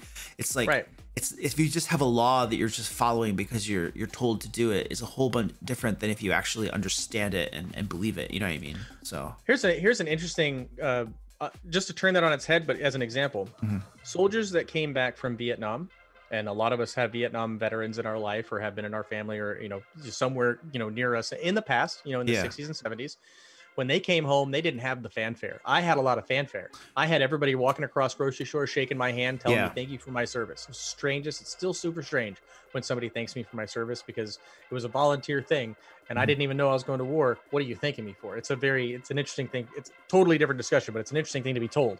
People that came back from Vietnam didn't have that. And one of the reasons why is we didn't agree why we were at war. we were the media and some other things had demonized what the soldiers were actually doing there. There was some propaganda and some other things that happened, just like any other time in U.S. history. Don't, you know, this is not a political session. This is talking about the era. Sure. So they come back, and even though they didn't choose to go, a lot of them, they were drafted, or you know, they were in the uniform anyway. They were treated very differently. And the idea that what they had done was their fault and they were wrong and they were bad. Juxtapose that with my service and the times that I served. I come back and I've got a Vietnam veteran shaking my hand. I've got a lady in her baby carriage walking directly across the supermarket saying, "Thank you so much for your service and what you do for this country." It's all about the vibe and how we as a society are talking about service. Right now, it's a thank you for your service time. Right. That's because, like you said, we've made that an okay thing to do. We're celebrating the people that do that. I have a horror. I have a nightmare in my head that we will go back at some point to say we're not so thankful for our troops anymore. And I'm not saying we need to be thankful. Don't give me that. It's the treatment of humans. It's how we treat each other. As a group of people, we treated Vietnam veterans horribly. Right. And now we are so sorry for how we treated Vietnam veterans. It's a lot. It's very late. It's way too late for a lot of them. Some of them have, you know, either got into, you know, drugs or alcohol or, you know, suicide or anything else because we didn't have the support. And we have a lot of support now. It's still not enough. We're still losing over 22 veterans a day in the United States alone to suicide. So you're right. It has to be a full circle. We have to really believe it. We have to feel it's a good thing. Yeah. You know, I also have people that tell me, you know, I don't want to do a charity stream for you guys because I don't support the military. And my response is, you don't have to support the military. I don't even care that you don't support the military. That's not what I'm here for. What I'm here for is to take care of the people that served and now are left behind. Right. The people that don't have the support. I want to support those people. That's what we want to do. I don't care if you served or if you didn't serve. That person who did is going through some trauma, and we know that. We're filling that gap. We want to make sure we give them something to be okay. Yeah. It's someone that needs help, you know, regardless of You mentioned a little bit ago, you said you mentioned the stigma of mental health. What exactly is that? What do you mean by stigma of mental health? Something you actually mentioned something that was very similar. You know how you know, when I said it's okay to not be okay, you know, that like, but it's not okay to not be okay. People are like, "Oh, you're messed up. There's something wrong with you." Don't send your kid over to that person's house because they might go nuts on you. Yeah. I don't want to be in a foxhole with that person because they went to the counselor last week and they might just decide to shoot me. Like, where does that come from? It comes from fear. It comes from stigmatizing mental health, to think that everybody's nuts because you're dealing with something, because you have a problem. It's like, holy crap, man. Anybody who's ever lost a grandparent and cries about it is not broken for the rest of their life. Right. It's a sad thing. Yeah. You know, it's a terrible thing, but that doesn't mean they're broken. That's just it's a form of trauma, but it's something that we as a society have learned to deal with. Loss. You know, loss of the elderly is an easier thing for a lot of people to deal with. Loss of a child is not. No. You know, it's a whole lot harder. There's a whole lot more work that has to happen into that, you know. A whole lot more support that those people need. But you know, at least even that is super normalized. You know, my family, we've had young ones that, you know, have passed, and it had that support network is there for those types of things. If the support network is not there and you haven't normalized what that looks like, then the stigma is you're broken and you're unfixable, and there's something that we shouldn't associate with you. We shouldn't trust you. You're suspect to use the what's the current meme? That's sus. You know, you're sus, right? Sus. Dude, I like abhor the current trend of like truncating words, like sus, vacay, all of these truncations of words. I don't know why. Like, I mean, I was like a writing, literature, English major and stuff. I don't know that that's why. I was like an English teacher for like several years. I'm not sure if that's why. All I know is that when people say like, "Oh, I went on vacay," I just want to like, you know, just say vacation. It's not hard, you know. It's the same thing like during the 80s when I was a kid, and I always hated surfer talk and skater talk. And I skateboarded and everything else as a kid. So what is that? I'm not familiar with that. What like, give me an example. Oh, that's totally awesome. Oh, dude, that's just, you know, like that weird like inflection or that low inflection that you give. Oh, okay. gotcha. It almost sounds like you're like intellectually slower the way that you're getting it out there. Now I appreciate now having lived in Hawaii for 4 years, you know, not now, but I mean, I did the very, you know, the laid back island lifestyle and taking things in. But I hate when people talk like that's totally radical. Like I hated it as a kid. Everybody used it. The dang Ninja Turtles. Yes. But I hated those crazy words. I'm like, that is not how you're supposed to use that word. I'm like 12 and I know that doesn't. Literally. Yeah, that and the truncated words. Or what's another good one? You said vacay. I hate that one. But I hate that one. I'm actually getting used to sus though. Sus? Oh, you got some donations there. Yeah, so I wanted to give a shout out, Loco Cereal. Thank you so much for the $20. And then this one was Seriously Nas, it looks like. Thank you so much. I know Nas. $50. Thank you so much. There was somebody else before that too. They gave 25 and I missed their name. But thank you so anonymous? Much. I don't know. It was. You can see it on your donation page. Oh, I should go to hold on. Let me go to my donation page. You can see everybody unless they put anonymous. You can see who donated. Okay, let me take a look at this. How you doing, Nas? I hope you're well. Nas is actually my first mod when I started streaming. Donations. Here we go. Also an Army veteran. Oh, beautiful. It looks like okay. So we got Ambers. Thank you so much for the $25. Really appreciate that. Yeah, super sweet. Munchgum is still pulling in the lead at $100 though. Man, that's really cool. We have, so folks who are just joining us, we have Sean from StackUp.Oregon, and we are raising money for veterans, mental health, suicide prevention, a whole bunch of really cool stuff as we sit here and talk about this. So if you want to contribute and help some folks out who are in need, these guys, like, they do drops where they just give like games and comic books and other really cool stuff. Do you give them D&D stuff as well? Like Dungeons and Dragons I want to stuff? say we have a bunch of D&Ders in our staff. Like my boss, we talked about this, you know, a long time ago. Yeah. My boss is a DM. And so every time we take the veterans to places, every time we have an air assault, like back south, for example, take three or four veterans out and we put them up in the Airbnb. At least 2 of those nights are D&D nights, and some of these folks have never played D&D before. Yeah. And so the staff sits around the table, and they teach them how to roll a character, and then they run them through, a campaign. It's a really neat thing. But my boss is super big into it. Our director of veteran services is super big into it. Our events coordinator is super big into it. And I'm a spectator. I love to watch. Okay, so it's fun. So the next time so tell your boss that I'll run a game for you guys. Like, especially if you guys are going to a convention that I'm gonna be at, I mean once the conventions start happening again, like I will be at for sure. What's the big huge one? Gen Con. Like I'm sure I'll be at like Gen Con that happens like in Ohio area and stuff like that. But I'll totally run a game for like you guys or some veterans or something. Like DMing is what I do. Like my whole shtick is Dungeon Master stuff. You know, so I'll totally run a game for you guys.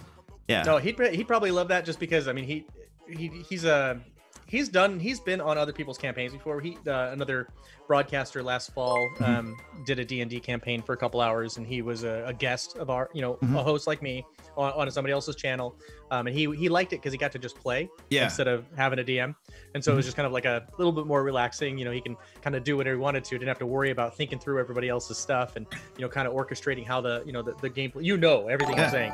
So it was kind of relaxing for him. So I bet you he'd be all about that, especially when it comes to doing an event like for our veterans. That would be super cool. I think he'd really enjoy that. Yeah, totally. Oh, I would love to do that. It'll be 2021, but I mean, I think the next, I mean, well, hopefully, I mean, I don't know what's being canceled right now, but I know that I'm pretty sure PAX East ain't happening, PAX South ain't happening. E3 maybe, I don't know. I don't know. It's so hard to forecast nowadays, but that sounds super cool, and I think they'd love it. Yeah, heck yeah, I'll TPK you guys, no problem, dude. You just let me know. Also, Nas Jr., thank you for the $51. Really appreciate that, dude. That's awesome. Look at that. The whole Nas family is here right now. These are like the whole Nas family.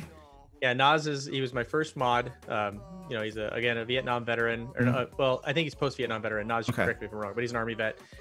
He and I have an age difference of I think 8 or 9 years. Okay. So he's like definitely was in the boots longer before I was. Good buddy of mine.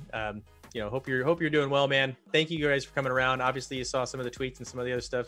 Appreciate you coming out to support. He always does. These are great supporters. And Tort is his daughter, I think, and Junior is the boy. But nice. Yeah, that's awesome. Guys. All right, so here's what's gonna happen. I need to bio. I'll leave you with chat for a little bit. All right. So you're in charge. Chat, throw him some questions. Let's go. Just do it. D&D questions, mental health, whatever you want. Just, take advantage. See if he can keep up with you. All right, dude. It's all you. Right on. Oh, you're junior today? Okay. Sounds good. Daughter and donator. Nice, nice, nice. Very cool. So let's see. We had a couple people ask some questions, and I want to go back because there was... those aren't even the worst examples of stigma. The stigma you saw was you can't handle shooting someone. He isn't worth being a soldier. Yeah, okay, that one I totally understand. People that are conscientious objectors and being forced in a particular situation. Yeah, there's stigma. There's definitely stigma there for sure. Holy cow! Is it Goliath cleric or is it Goliath cleric? That is super awesome of you coming in and taking that donor spot over for Luke with $100 on top of who I missed who did the last one, but I think we saw it. I think it might have been Tort. But that is super cool of you. Thank you very much for donating to the veterans for StackUp.org.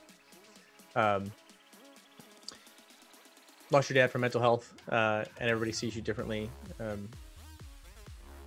Since you did that, I wonder. I guess I don't know what that means. A lot of people are left behind. A lot of people need help, but don't get it because it's damaging your career and relationships. That is correct. Okay, so No Fun said that a lot of people are left behind and it sucks. People need help, don't get help, and don't get that because it's damaging your career and your relationships. Yeah, it's wearing the uniform. Sometimes it's very difficult to say I need help because as soon as you say that you need help, you're immediately ostracized. You're immediately thought of as an incomplete, non-functional soldier or sailor or veteran in general. And that is something that is it's tough to deal with. It is definitely tough to deal with. And I use the military because that's what we're doing here with the veterans charity as a veteran myself. But it could be anything. Same thing. My wife is a teacher. Her going through the trauma that she's experienced. People worry. If I tell somebody that I need a mental health day, if I tell somebody that I need to go to the doctor, that I need to get a prescription, I need to do something else, then you're worried that you're going to lose your job. So it can happen in almost any career. I think. Outside of being independently wealthy, I think a lot of people are always a little worried about telling people more about what's going on up here because of how they're going to be viewed for it. You had an amazing donation, Luke, that massive, another $100 donation. Oh, Goliath cleric. Oh, that's awesome, dude. Thanks so much, man. I appreciate that. Dude, you just took over Munchgum's spot, man. You guys are gonna have to fight for it though, because it was the same amount. That's true. Since he was recent, he takes over. So now you have to fight for it. Now it's a competition. That seems a little underhanded. I don't know, man. Yeah. He did it right on the nose, or did he did a penny more? I don't know. No, it was just it's just $100. Goliath cleric, you should probably do like 101. Just to make it legit. Yeah, that's awesome. Oh, so dude. He said it's a second $100 donation. That means that there's been 3 then. Oh, nice. Oh, seriously, Nas has 101 from just their household. That's true. Yeah, he did. He came in with 50, and then his daughter came in with 51. So that's pretty funny. Well, they should have planned that out a little better. Then they could have had their name up there. Not Nas. I promise. Nas and the Nas family have given a lot to Stack Up and to veterans. And that's awesome. That's really cool. What was my MOS? You're 19 kilo. He's a scout. He's a tanker. MOS. He's a 19 kilo. Yeah. So I was a 13 Bravo when I started off. So 13 Bang Bang. 13 artilleryman, but then I became a 96 Bravo for intelligence analyst, all source intelligence analyst, which then became 35 Foxtrot down the road when I was doing counterterrorism. So that was I don't know what you just said, but that sounds really cool. Well, they know what I just said because I'll just say this: Scouts out, and he knows what I'm talking about. That's actually, I think he's 19. He's 19 kilos, so that's a tanker. 19 Delta, that's a Bradley, right? So kilo is an Abrams tanker. A Delta, I think, is a Bradley guy. Tell me I'm wrong, and it's okay if I'm wrong, but I'm pretty sure I'm pretty close. 68 whiskey. What is that? Camo? Goliath. So Goliath was in, and he said, "As a veteran who has struggled with mental health, this is a cause that matters to me." Thank you very much. Appreciate you guys' service too, by the way. Yeah, totally, absolutely. And so we were talking about this earlier, and I said it's so weird to have somebody thank you for your service. And this is a topic that has the last 15 years of my life has been like, some people are like, "You're welcome for my service," and I'm like, "Ooh, that's not how I want to come off. I don't want to be that way." But I say I appreciate your service because it's a little bit different. I always found it weird that someone was thanking me. Okay. Because if I tell you, Luke, if I say thank you, what is your response? It doesn't matter what I'm saying. If I say thank you, you're welcome. Right. Now, how odd is it for me to tell you you're thanking me for my service? I'm like, you're welcome. That is not, I think, how I don't want to say you're welcome, because that sounds like I totally intended to do something for you that you didn't know, and I appreciate that you recognize that I did that. It felt more aggressive. You're welcome. And just almost it was cringy. And so I struggled with what to say. And so now I say I appreciate your support. So if you were to say, Sean, thank you for your service, I would say, thanks, Luke, I appreciate your support to the troops. I appreciate your, because it's a different, you were talking about Vietnam and how people got treated then. Yeah. I just want to keep that flow going. But when I say, I don't say thank you for your service. I say I appreciate your service. Just a little bit different connotation, and it doesn't leave you hanging with the, what do I say to that? What do I say to that? I don't want to say you're welcome.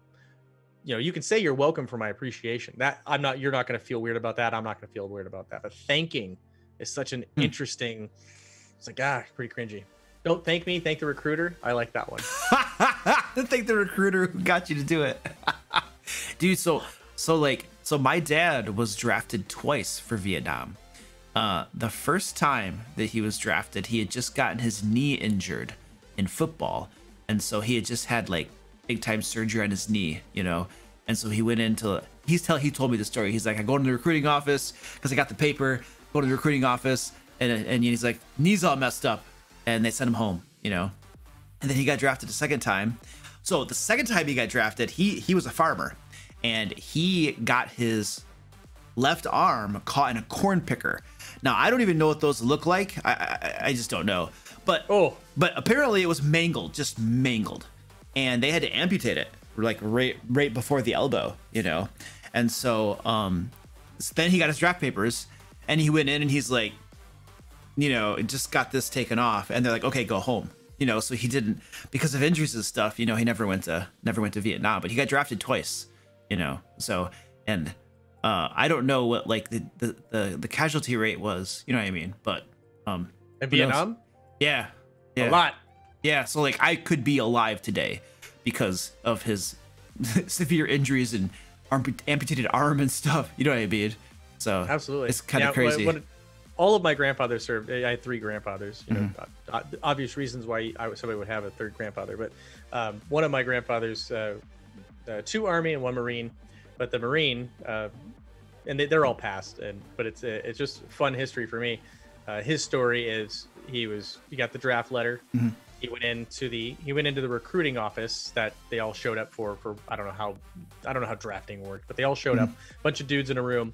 And they looked at everybody and they said, okay, every 5th man step forward. And every 5th man stepped forward after counting off. And they said, okay, congratulations, you just volunteered for the United States Marine Corps. So stepping forward meant that you volunteered for the Marine Corps. Now, hold on a second. So everybody else went to the Army and those 5 went to the Marine Corps? They went it's like every 5th person went to the Marine Corps. Who knows? The other ones went to different service branches. Army, Air Force, I gotcha. Coast Guard. They just needed so they needed people to volunteer for the Marines because the Marines had it rough in Vietnam for sure. Well, Korea, he was a end of World War II Korea war vet. So that was his era of service. But Marines always got it. But he he didn't have any sons. I'm the closest thing he had to a son because his oldest daughter had me first. So I'm very close in age to some of my aunts. We were all kids together because my mom was like 18 and my youngest aunt was like 6 years old when I was born. But so he had 5 girls, and he told his girls that they're all going to learn how to type. And I think that they all took offense to that. They're like, why can't I be something else? He said, you'll learn how to type because the thing that kept me out of a theater of war was that I knew how to type. And so he joined the Marines. He goes to the West Coast. He goes to Hawaii. He was operating as a Marine, but since he knew how to type, he was too important.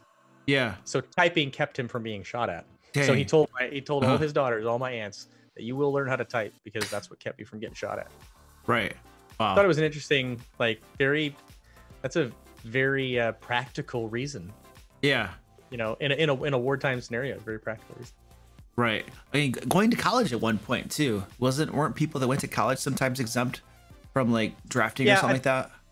Yeah, I think that's always been, so there's certain, I think there's certain fields of college. I don't think it was always just college. I think it was like certain degree plans and stuff. I don't know, somebody who knows more about you know, different ways that people were, because a lot of times the other thing is you go to college and a lot of times you'll still get drafted, you just become an officer. So because now that you got the education, it's just like, you know, going to a service school. So yeah.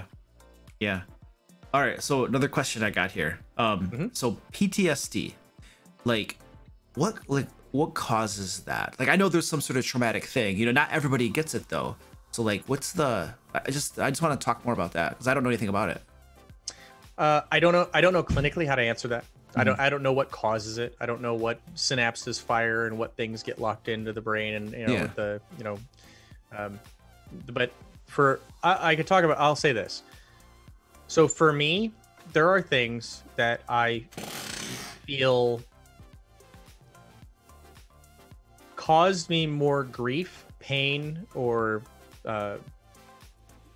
guilt, regret, that affect me in a way that causes depression or anxiety, then there are things that were just horrible to look at. So if you watch somebody get into a car wreck at any point in your life, and you see someone go through that, and you can remember that whole process, that could be a traumatic experience for you. That could be something that you're like, oh my gosh, I watched somebody, you know, maybe they died, or maybe it was just, oh my gosh, it's so mangled, I can't believe anybody would survive that. Maybe they all did, but that whole memory is traumatizing. And so it gets locked into your brain, and you always, the part about trauma is that it sits there sometimes idle, or sometimes it's something that you're writing all the time. And then sometimes you can push it back and you can repress it and you don't talk about it, you don't deal with it. But then something happens, boom, it just falls right out of your mouth, falls right in front of you. And now you can't handle business. You can't do your day to day because now you're suffering the same way you suffered the first time you experienced it. Yeah. Sometimes it's like a creep. It creeps up on you.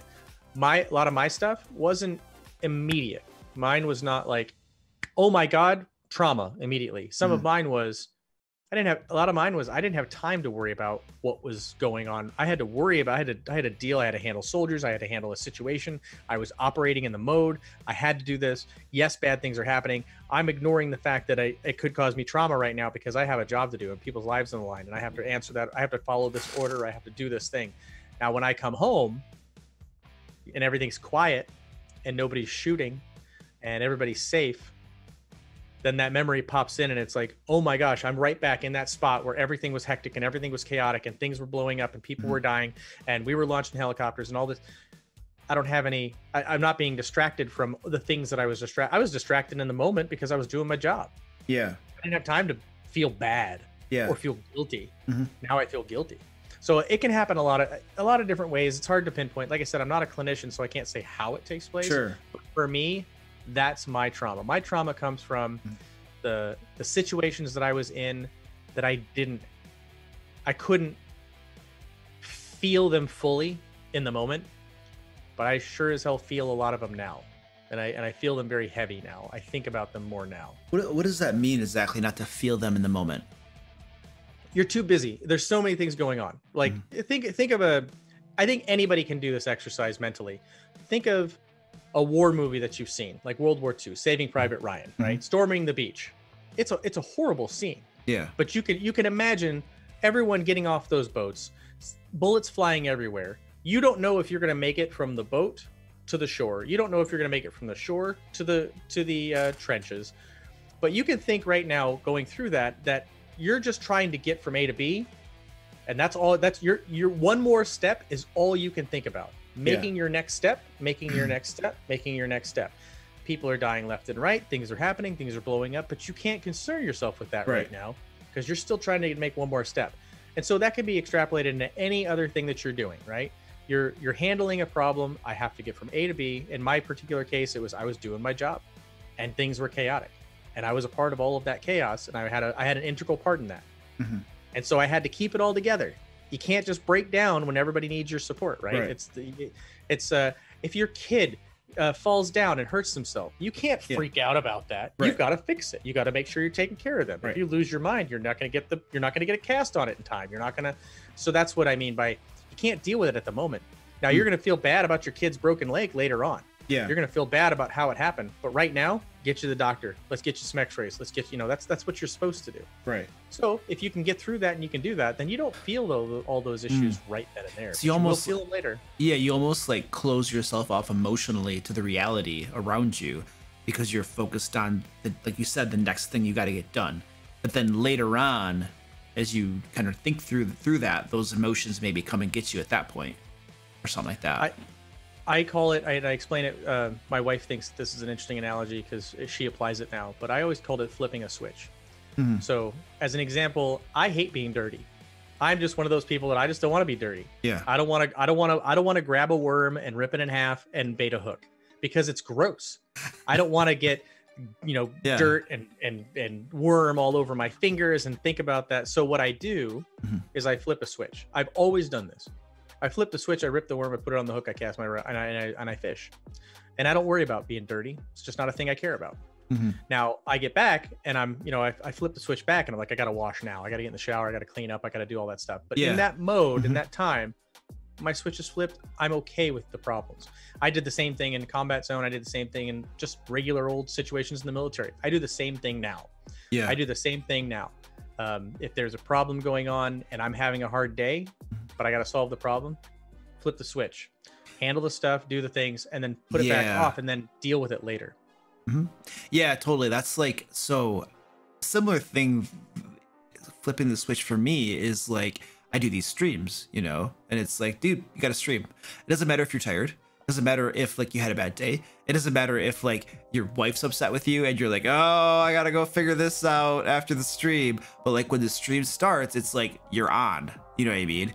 Like you need to have energy, you like you need to be your normal self, which is usually happy and talkative and stuff. It's like, you can't just be like, oh, I'm down, because it's like, dude, you're on, you know what I mean? Or if I'm filming my videos, it's like, dude, it doesn't, like, I've had filming days where like it was a train wreck, but I have to get that video filmed. And it's like, I need to be like my outgoing self to make that happen. And then when I'm done, I can go back and deal with the horrible crap that's going on. You know what I mean? Right.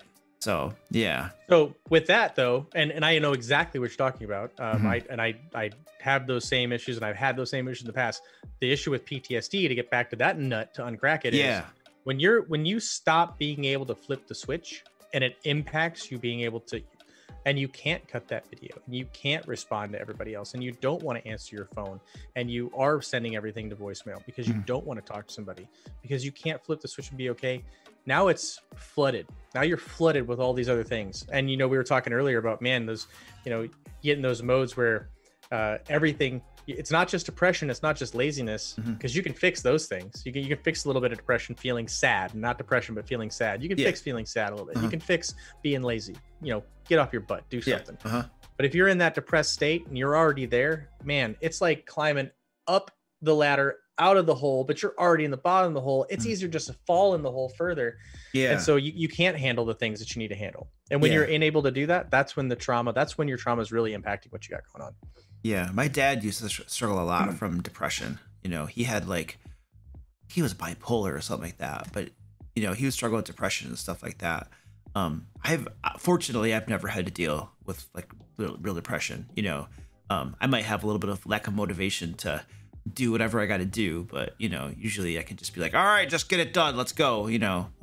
So I did, this was probably about a couple years ago. I was at work in a meeting, and I don't know what the heck happened. I was staring at my laptop because we were in a meeting, laptops, crap like that, you know what I mean? And for whatever reason, I was looking at this laptop and I started to feel super weird, like looking at this laptop, I just was like, whoa, what is going on?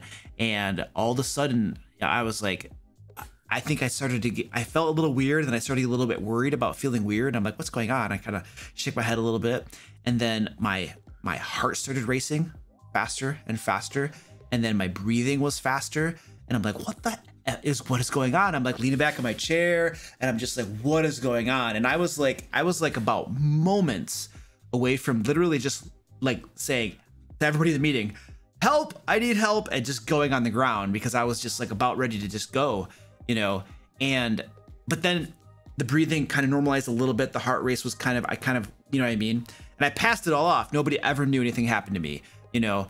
Afterward, I was like, what was that? And I went and I'm like, okay, that was either a heart attack or a panic attack.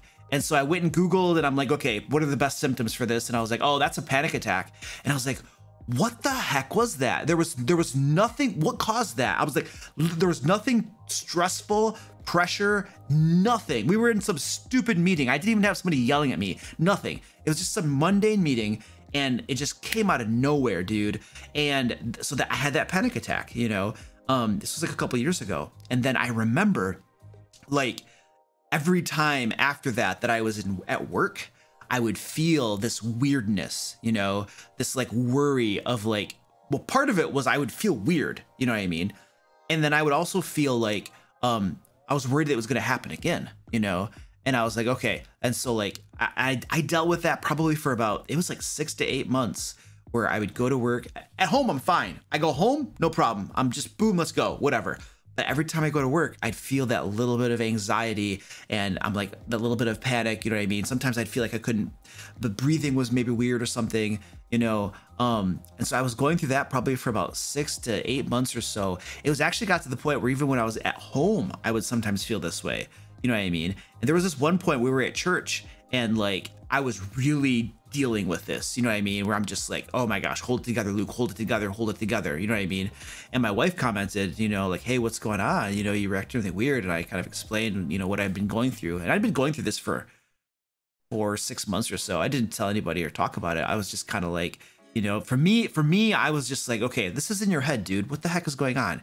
It's in your head somehow. Like you're just having anxiety and stuff. Because there's no physical cause, you know what I mean? It's just like something that's happening.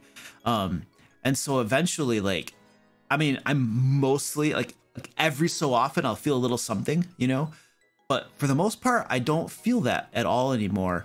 I did notice like exercise helped a ton, I found I'm a Christian. So I found like a Bible verse that really helped me, you know, a lot. And so what I would do is I had this Bible verse like at my desk at work. And whenever I feel this way, I would like look at this verse, read the verse, I'd pray a little bit, you know what I mean? Sometimes it would help to like just close my eyes and just breathe or something. I don't know. And then exercising helped a lot, you know, and eventually like, you know, it went away mostly. Every so often, sometimes I still feel a little bit of a twinge of that. But so that's like my little story of, you know, my journey or whatever with a little bit of anxiety and stuff, you know. But it was the weirdest thing because it was like what I kept thinking is like, this is in your head, dude. This is in your head. Like there's physically no reason. It's like, you know what I mean? So I'm like, it's in your head, dude. You just need to like, you know, get it out of your head, man. Get it out of your head. Also, the more I thought about it, the worse it would get too, you know.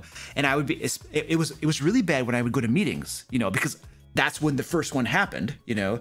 And so like I would go to a meeting and like I'd be like, oh no, I feel weird, I'm in a meeting. And I would do this like weird thing. Oh, stress ball helped. I would start taking a stress ball to meetings and just crunch it together and stuff. That seemed to help a lot.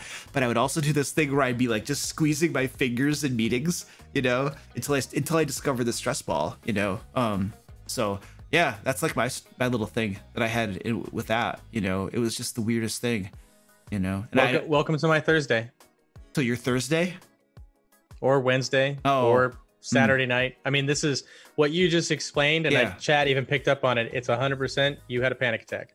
Yeah. And then you experienced that whole panic attack and you were present. You're like, what's going on? Why is it like this? Mm-hmm. Why I'm not even upset? I'm not even scared. Why am I scared? Why am I feeling fear? Why am I, what's going on? And then you're panicking about the panic attack. So and then you're worrying about the panic attack because you had one. And now you're focusing on the panic attack. And now you're trying to find ways to, oh my God, nope, I got to have something to read. I got to have something to squeeze.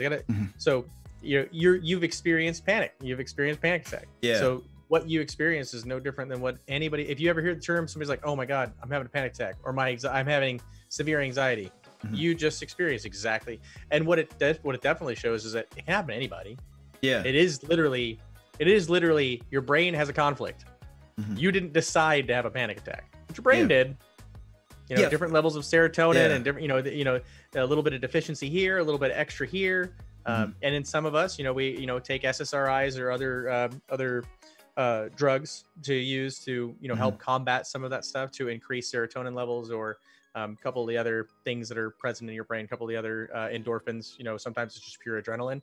A lot of times panic attack is just adrenaline just decided to spike, and now you're feeling like you're having a heart attack, or you're crawling out of your skin, and I can't sit here, I can't be in this room with all of you people, I can't listen to that person anymore. I don't know what's going on, I'm feeling hot, why am I hot? That's mine is usually I know that I'm about to have a panic attack because I start feeling very hot. Okay. It's a physiological response to, and then the tightness of chest, feeling like you might have a heart attack, but you're healthy as you're healthy as an ox. But what's going on? What's going to happen? My first panic attack, I literally thought I was having a heart attack. No reason I should have been. And my first thought was, no one will save me. No one will save me. I have to save myself. And I had to leave the building. I had to go out into the cold air, and I went right to I thought I was having a heart attack. Yeah. Drove right to the doctor, and they said, you're fine. You're having a panic attack. Here's a pill. This will calm you down for today. Go see a counselor. And that was actually how I realized, that's how I found out that I had panic, that I had anxiety. It's part of PTSD. It's part of that response. This happened after you came back from serving, or was this during the middle of it and stuff? Nope. No, when I made the comment earlier where you stop being able to flip the switch, when I went to Iraq specifically, I lived on adrenaline 100%. Iraq, when I went to Kuwait, and I told you I didn't know I was going to Iraq, when I drove up to Baghdad in a Humvee with no doors on a convoy with about 7 or 8 vehicles. And it was a really strange event. 12 hours later, we were entering Baghdad at night, get to the palace. And for the next, several months, my life was sleeping for 3 to 4 hours a night and experiencing life at 120 kilometers an hour. That was literally what we did the whole time we were there. There was no stopping. And I loved it. I will tell you, man, what I was doing there and what we were, for most of it, it was exciting. I was young. I was at war. I was even feeling like that weird, my grandfathers were at war. Now I'm at war. And this is, I even had some of those thoughts, but I just wanted to do a good job. I wanted to do what I was there to do. I didn't have any soldiers to take care of, so I didn't have that to worry about. When I went to Afghanistan, I had a whole team of soldiers I had to take care of. I had way more stress in Afghanistan than I ever did in Iraq, because Iraq, I was a member of a team, ran at 120 kilometers an hour, but I got right back from Iraq, and my grandpa died the day I got there, like a couple hours after I got home. So I got to see him for a few hours, and I buried him. And I went back to my unit, and I went right back to work because I didn't want to take any time off of work, because I didn't want to feel bad. I didn't want to think about my grandpa dying. So what happened there was I prolonged my period of flipping my switch back to deal with all of the stuff and all the things that I experienced in Iraq. I went a year almost without having dealt with any of that. I held it in. I repressed it all. And it didn't come out until I was getting ready to go back to Afghanistan again. And I had to deal with all that, repress it again. I had to repress. Here I was. I could finally deal with the things I need to deal with. Nope. Got to repress it again. I got to take some soldiers to Afghanistan and do a good job over there too. I experienced a whole lot worse in Afghanistan than I ever did in Iraq. And I came back and I just was like, I have to deal with this now. This is what my life is. There's no more space on the calendar to push off dealing with these things. I've got to figure out how to do it now.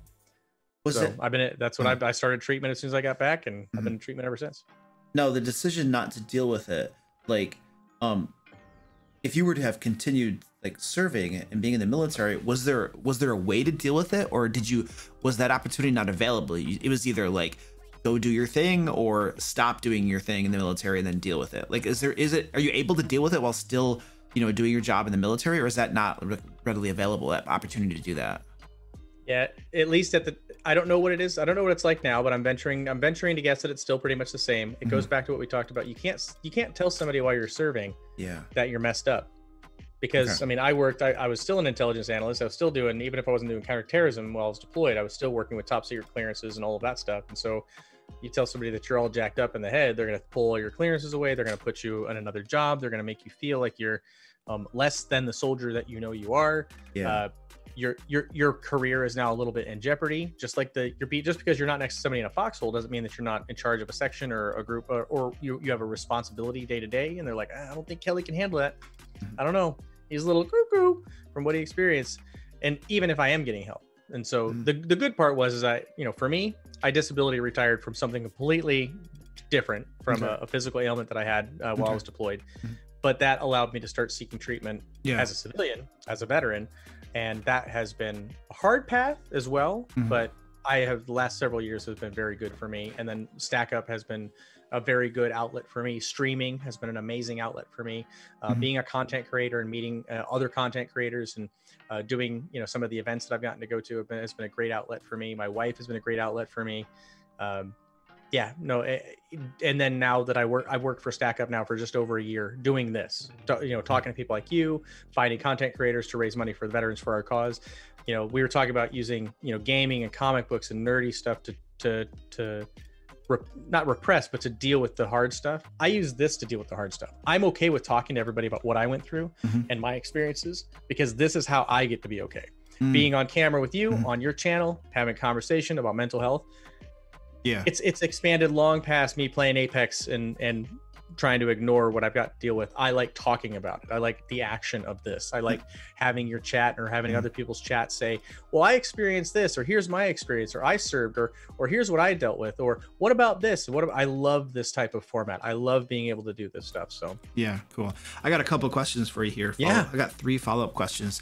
Just want to do a quick little thing here for anybody jumping in the middle of this here. I'm talking with Sean from stackup.org.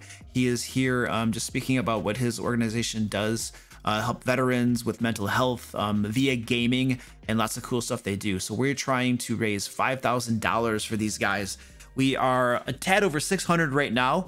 Lots of very generous people supporting us. I really appreciate that. Goliath Cleric is on the board twice now. Most recent donation and largest donation by technicality, but do appreciate that, dude. Very, very cool. So one question that I had, you mentioned the Humvee with no doors. What's up with the no doors? Like, why would it not have doors on it? Because it wasn't ours. We had to salvage it from like a camp point or something in Kuwait. I was never supposed to be in Iraq. Okay. I wasn't even supposed to be in Kuwait. I was supposed to be in PSAB. I was supposed to be in Prince Sultan Air Base, but I got gaffled into staying in Kuwait because we were going to war, and I didn't know this at the time. But then I had all of the stuff that I was doing before going to Iraq, like while I was in Kuwait, was preparation for war. And so it was hard. It was, 12, 15-hour days, writing op orders and writing fragmentary orders and putting things into perspective in the intelligence world. Then we crossed the border, go to Safwan Hill, and we have big tank battles, and we blow a lot of stuff up, and a lot of helicopters blowing stuff up, and then they go all the way up the highways, all the way up to Baghdad. And I'm sitting in Kuwait, and I'm like, well, they're all fighting a war, and I don't have anything to do. I had nothing to do. I was so bored that first week of the war, because the only thing we had to do was watch the war on Fox News, because these guys are out fighting the battles, and we're sitting here in Kuwait like, man, we worked our butts off until we got here, and now we're not doing anything. So me and a couple of guys that are in our shop, one Ranger officer and one Ranger NCO, 2 Ranger NCOs actually. I was never an Army Ranger. I was an intel weenie and a combat arms Bravo guy, but I was never like some hard charging, Ranger, paratrooper, any of that stuff. But these guys were, and they worked with me, and they're like, hey, we want to find a way to get to Baghdad. And this was like being in a movie. I'm like, I gotta go. Let's go right now. That's totally a movie scene. Go. Oh, that totally is. It's like, check this out. Like the check this out. Yeah, check this out. Yeah. Check this out. You'll love this. Okay. So when I was in Kuwait, the war was just starting. It hadn't actually started yet, but I was in Kuwait, and I had some family send me a care package, right? Just like we'd send out there. And at the time, it was just, I think, a couple of books and some other things. But if you guys remember the bad Daredevil movie, which one was that? The Ben Affleck, not the show. Oh yeah.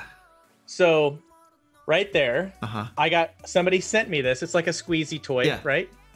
So me and I wrote Staff Sergeant Kelly on it. You can kind of see it. Maybe you can't. Yep. But we used to throw it around the shop, and then so everybody else is in Iraq, and we're like, we don't know what to do. So we wrote on this one. I don't know if you can see it. We'll see. It says Baghdad or bust. Yeah, I see the Baghdad. Let me see it. Hold on.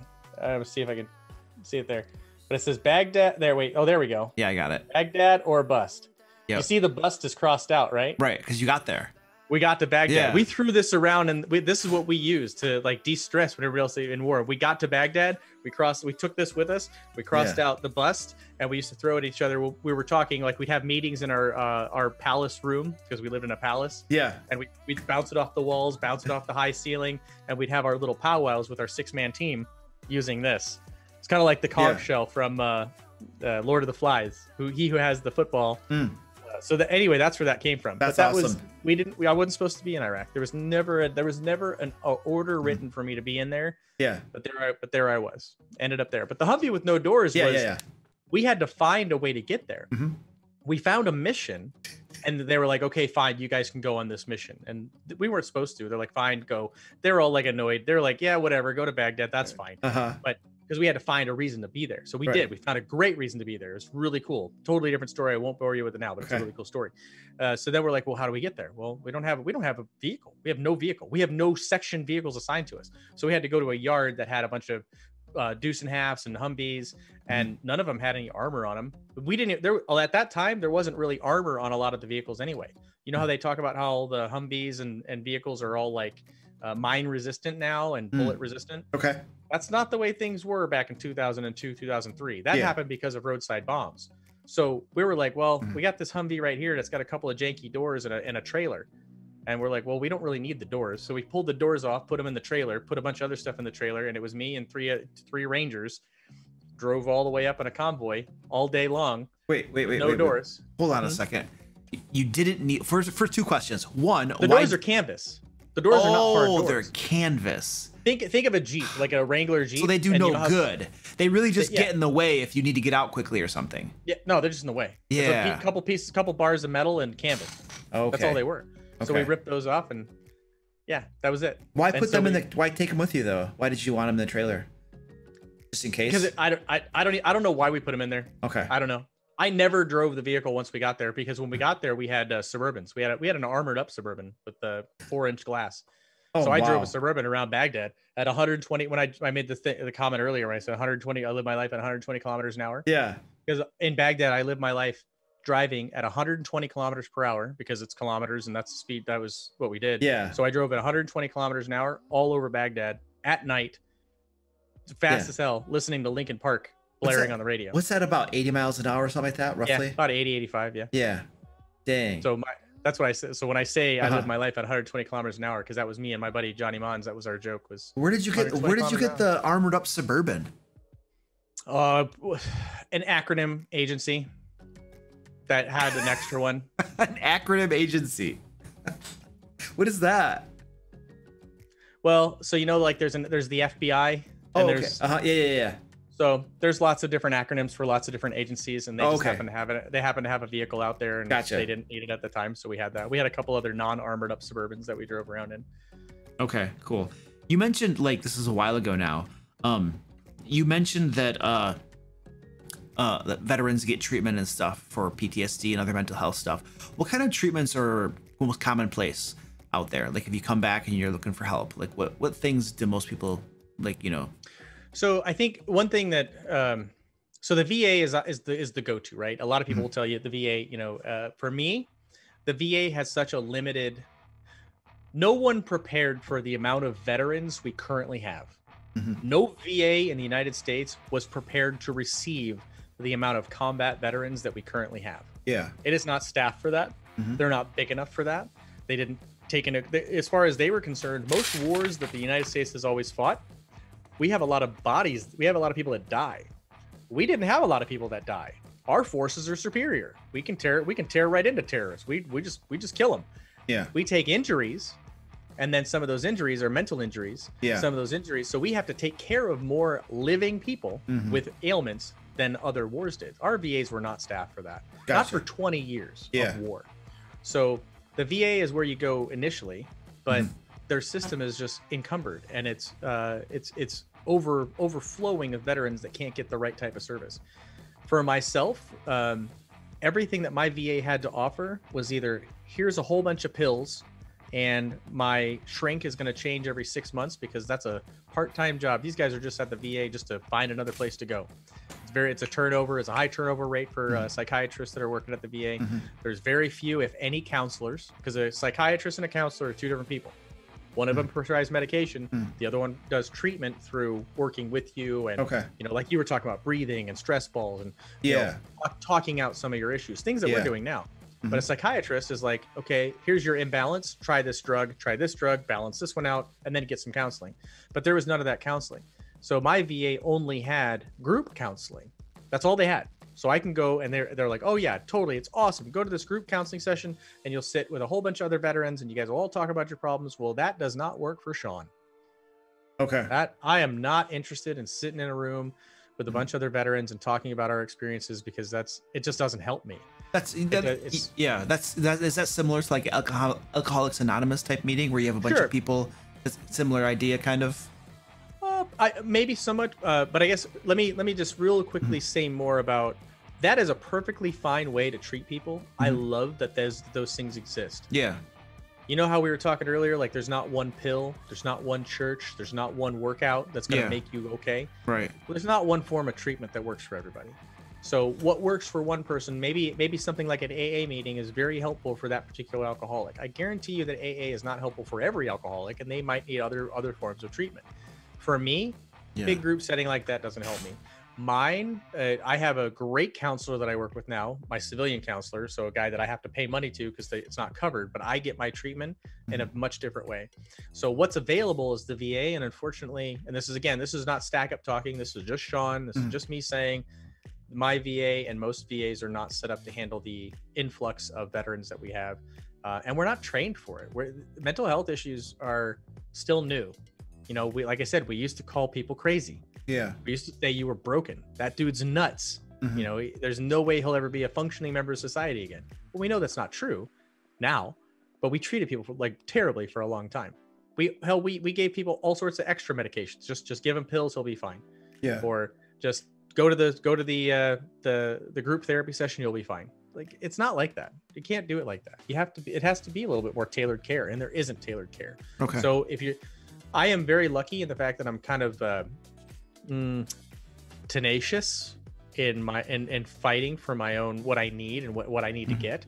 So I didn't know how to get it, but I was going to get it. So I fought through the VA system and all those other things to find out where I am now, which I think is a pretty good place. Yeah. It ain't perfect. I still got issues I deal with, but my treatment is pretty much tailored to where I'm very comfortable with it. Not done. It won't be done for a long time. Yeah. These things don't go away, but I've learned a lot, and I think that the veterans that come back need to find their own path, but we have to make things available to them so they can navigate that path. Right. Yeah. Now, does StackUp.org do things to help them, like, you know, find different services like that? Is that part of what you guys do at all? We do levels of coordination, but for the most part, we have in our Discord, we do post up things. We've got some VA information. There's some outlets that we can help people connect with. But by and large, we are not we're not a therapy organization. Yeah. We have a suicide prevention program that is meant to be crisis. So I will help you right now because I need to keep you from making bad decisions that affect you and your family permanently. Right. Once I can do that, I can get you stabilized, and I can be like, now here are some resources for you. Let's get you some help. Yeah. We can't give you the help, but we can try to help you. Yeah. Again, we'll talk you down off the ledge, show you where you can go that's local to you. Try to help you out that way. And then we also have our own little community there where people all play games and they get together. They have D&D nights. They have, you know, they'll do different games. I think we even have a Star Wars D&D campaign that people run. My boss is a part of that. We've got our VR nights. We've got our just regular gaming sessions. So we offer the community to people. Some people aren't ready to hang out with the community, but it's there if you want it. Yeah, that's cool. So you mentioned before that streaming is an outlet for you. In what way is it an outlet for you? Well, much like you have me on your show tonight, and we were able to talk about things that I don't normally talk about. I say I don't normally talk about them. I do this a lot, or more often than most people would, because I do things like this with you and your community. But it offers me the ability to just talk. And sometimes, for me, streaming was always a thing where I was able to just, if it was in my mind and I wanted to say it out loud, when I have a camera on me, is one thing I learned that I cannot do is lie to myself. You can lie to yourself all the time. You can lie to yourself. You can be like, yeah, I probably shouldn't have worked. It's okay that I didn't work out. I didn't need to work out. It's fine. I'll be okay. But the reality is no, you should have worked out. You should have done what you had a plan. You should have followed through with your plan. You know that you were wrong, but you can lie to yourself and say it's okay. You can lie to yourself and say, look, well, I really didn't. I kept that quarter that I found, walking out of the supermarket, but nobody will ever know, and it was okay. But if I'm on camera, if I turn this camera on, you're gonna get all of me. That's one thing that I've learned, and I think Nas will be able to tell you this too, because Nas has been around me and my channel for long enough. I can't lie to myself. When we did our my adoption checklist, there's 4 pages of the really horrible things that can happen to kids and what I am able to tolerate and deal with, and it gets very emotional. There's some very deep stuff. These kids come from a lot of trauma when they're in the foster care system. So in order to answer all those questions, I knew that I couldn't lie to myself if I turned my camera on. So I went live and I streamed on my channel for 3 hours and I answered all those questions. And I had to ask my chat the question and I had to answer it myself and then justify it.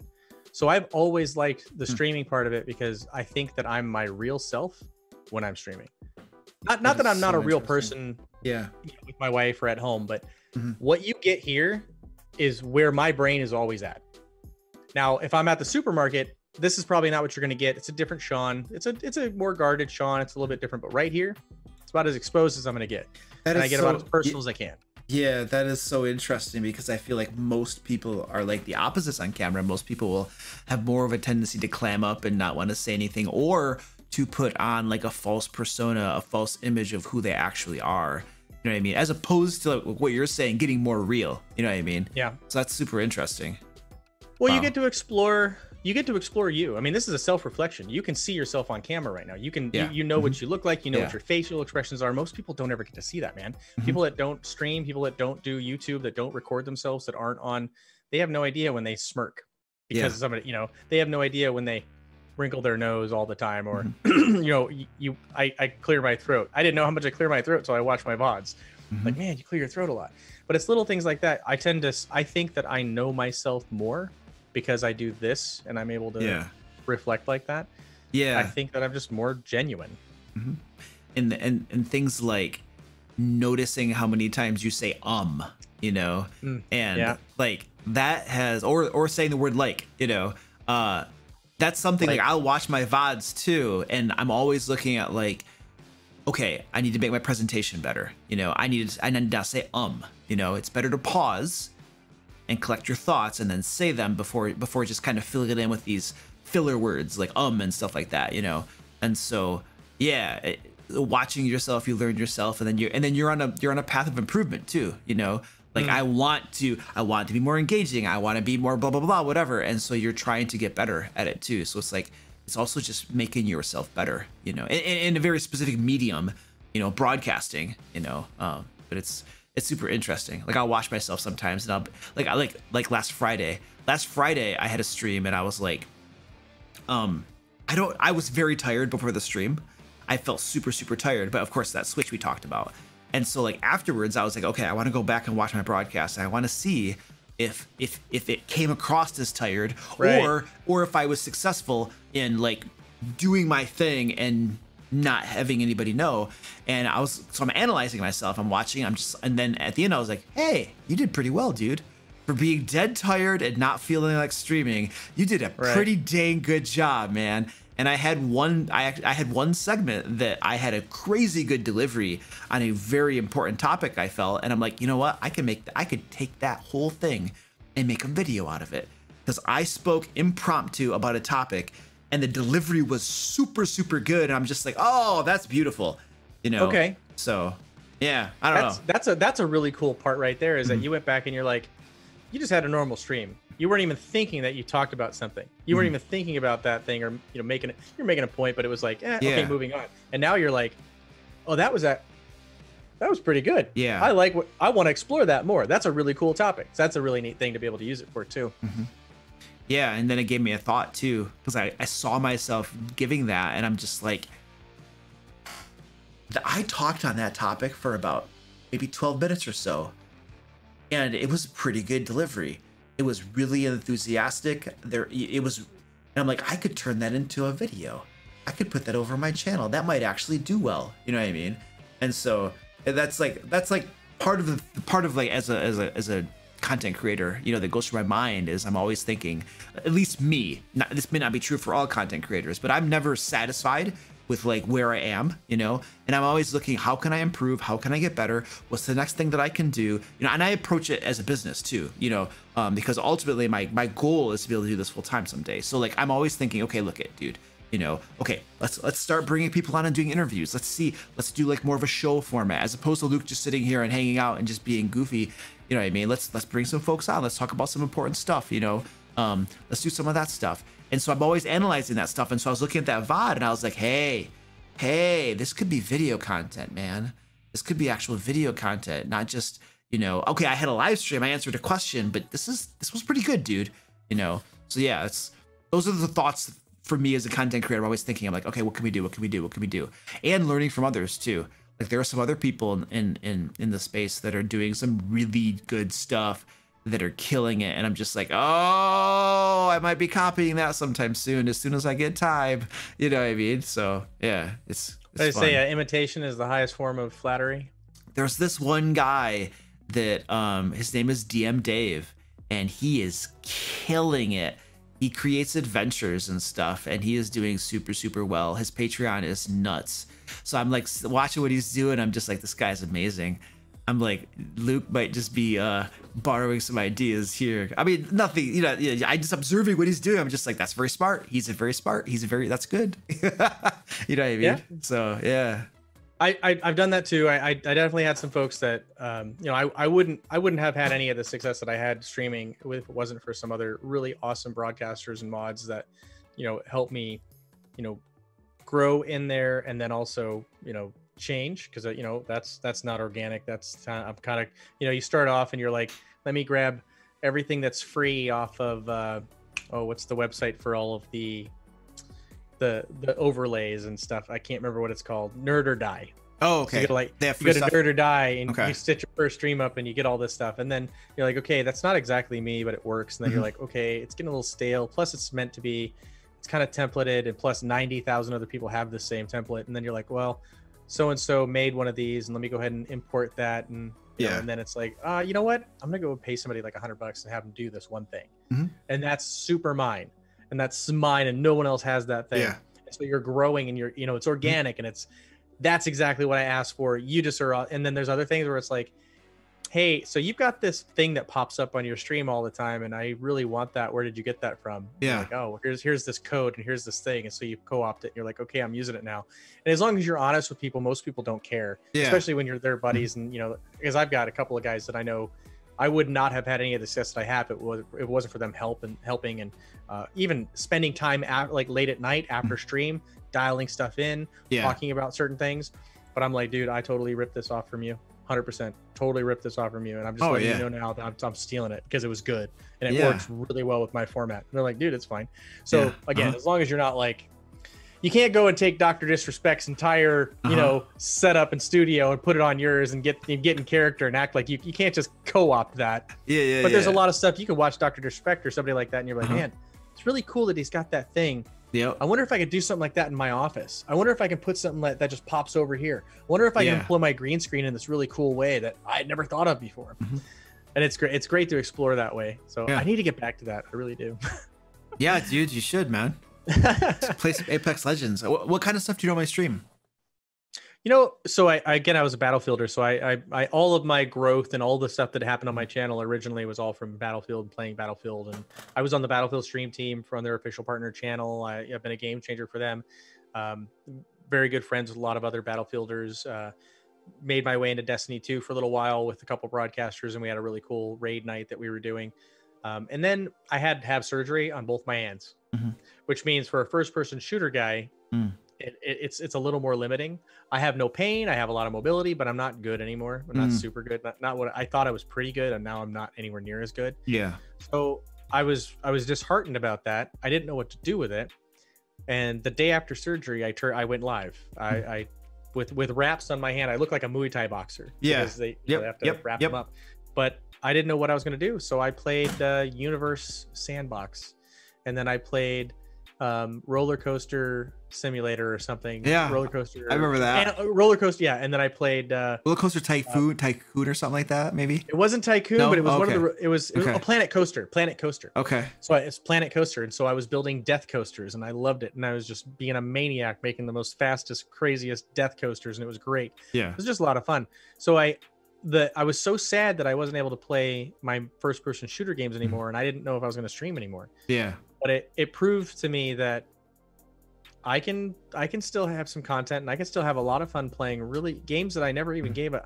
I played a lot of 2D side scrollers, puzzle solvers, things like that I'm like, I would have never gave this game the time of day. Right. But I've got 30, 40, 50 people watching me play this game that I am dying over and over in. I don't know why they think this is interesting. Because you're dying, dude. That's why they're like, hey, you guys gotta come. You gotta watch this guy. He really sucks. Come on, let's go look. No, I am 100% like, this is garbage content. I'm pissed. At the same time, though, I wasn't so pissed that I was really taking internalize it. I was just, it was great. I got to explore some things that I never did before, and then my content changed, and I started playing anything I wanted to play. I stopped streaming for numbers, and I stopped streaming for, canned, made up content, and I started streaming just whatever the hell I wanted to throw on that day. Yeah. So so if I wanted to stream The Sims, I made a house in The Sims because that day I was interested in making a house in The Sims, and I wanted to make a gamer. I have a Sims. I did a stream where I played The Sims, and I made a family that all of them were streamers. Oh yeah. And all of them were. I had like 4 computers in the house. There was a teenage kid. He'd go to school. He'd come home. He'd game. The dad was like a pro streamer. Like I had this whole thing. I was like, this is great. It's like a streaming household. It's like, this is the family I want in my house. Now my wife is playing Animal Crossing. I'm up here playing Apex. And if we're going to adopt a kid, I guarantee you that kid's going to play some games. So it was just this neat little thing. Yeah, that's awesome. Or even Planet Zoo and building a zoo and raising a bunch of wolf cubs. And I think it's so fun and so cute. Yeah. So to answer your question, anything that I'm interested in, and I don't care anymore. Now I haven't streamed since April because of, life and all the other stuff and COVID and the adoption and then just throwing myself at some work because 2020 is a real humdinger, as you know. And so, I get to go back to that this month. I'll be streaming again this month and, hopefully for the foreseeable future. And I'm not going to care what I play. I'm just going to have a good time. Yeah, that's awesome, dude. That's really cool. Yeah, maybe even play some D&D if you have me back. maybe. So there's a standing rule. If you ever join a D&D game, I think we're establishing a rule. If your character dies in under 15 minutes, you get a Deus Ex Machina, where he gets brought back. But if you survive more than 15 minutes, there's no takebacks. What? Does that make sense to you? No, one more time. Okay, so a typical game lasts about 4 hours. Okay. If you arrive and within the first 15 minutes your character dies, then I basically you'll get some wonderful moment where I basically make you alive again out of guilt. You know what I mean? You said Deus Ex Machina. I'm like, oh wow, okay. Do Ex Machina? I don't know how to. I can't speak. My pronunciation skills are. It's okay. No, it's okay. Deus Ex. I knew what it meant, but I was like, wait, okay, yeah. What does Deus Ex have to do with this? Now I totally get it. Now I totally understand. Okay, yeah. I just can't talk. I have a speech impediment. No, not really. I just can't pronounce stuff. I'm just a knucklehead, dude. So don't worry about it. Yeah, no. I have a bad pronunciation about everything. But if you survive. A mulligan. Mulligan. I okay. like that one. Yeah, you get a mulligan. That's actually easy to pronounce. I like that. Thank you. Anyway, but if you survive more than 15 minutes, then all bets are off. It's on you. If you die, you're dead. So yeah. Fair enough. So I got messaged just now, and they said that somebody redeemed make Luke dance on stream, or they redeemed it. Oh dear. And one of my folks basically dared me to, because they donated as well, to dance on stream. So I'm gonna dance on stream. Oh, dude, we could both dance together. Let's go. All right. So hold on a second. What are we gonna dance to? I don't know how to dance. Somebody give us like a dance to do. Give us like what kind of dance are we gonna do? What dance are we dancing? You gotta give us the name of a dance. I don't know any dances. I wouldn't do that well. No. Here's what we do. Here's what I do, dude. So they give me the name of a dance. I go onto YouTube. I YouTube the dance, and then I might mute it so I don't get like in trouble, And then I just watch the person dance, and I copy them, and I do the dance. That's what I do. Does that make sense? All right. No flossing. I can floss. Actually, we should both floss. I cannot. We should both I'll try it. Let's floss. It'll look like a fat kid flailing his arms, but I'll do it. Hey, dude, I always look like a fat kid flailing my arms. It's normal. It's not. Nothing to be ashamed of. Go on TikTok. Go on TikTok. There's probably lots of flat kids flailing their arms. There's a couple of Fortnite dances I have won a Fortnite dance contest against a 10-year-old, and I'm pretty against a 10-year-old. Yep, I got right in his face, and I did the L dance and everything. I was like, "That's it. I don't care if it's your birthday. I'm better than you." You're like 40 something, and you're like scorching a 10-year-old and rubbing it in, dude. Legit. I put him. I was like, "This is it. I just owned you. GGs. I just owned you." I put it on Twitter. I was so impressed by myself. Wow, man! You didn't get canceled over that's pretty hardcore. No, man. dude. This kid is awesome. He had a great birthday party, and you know. It was a Fortnite birthday party. We took him to a place his parents took him to a place, but we had set it all up. He had a Fortnite cake. All the kids had like the bug juice. It was like Gatorade, the Gulp, the blue juice that they drink, and took him to an indoor Nerf range where they all played Fortnite. It was super fun, and I just won the dance contest. So I think somebody redeemed a cat strike too. What's that? You've ever seen a cat strike? No. Oh yeah, somebody redeemed a cat strike. All right. Should we show Sean a cat strike, guys? All right, we're gonna redeem a cat strike for you. So this right here is all right. This is the ammunition for the cat strike. Okay. Got it. There comes the cats. And I'm gonna switch to the cat cam for everybody in the stream here. And the box is a little close.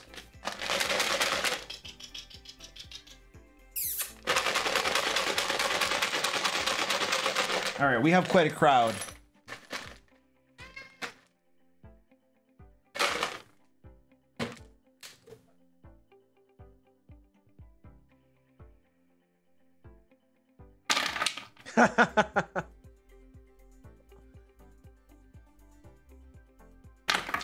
How many cats? 4? Well, you can see 5. There comes the 5th one. I see 5. There's 5. I actually have 7.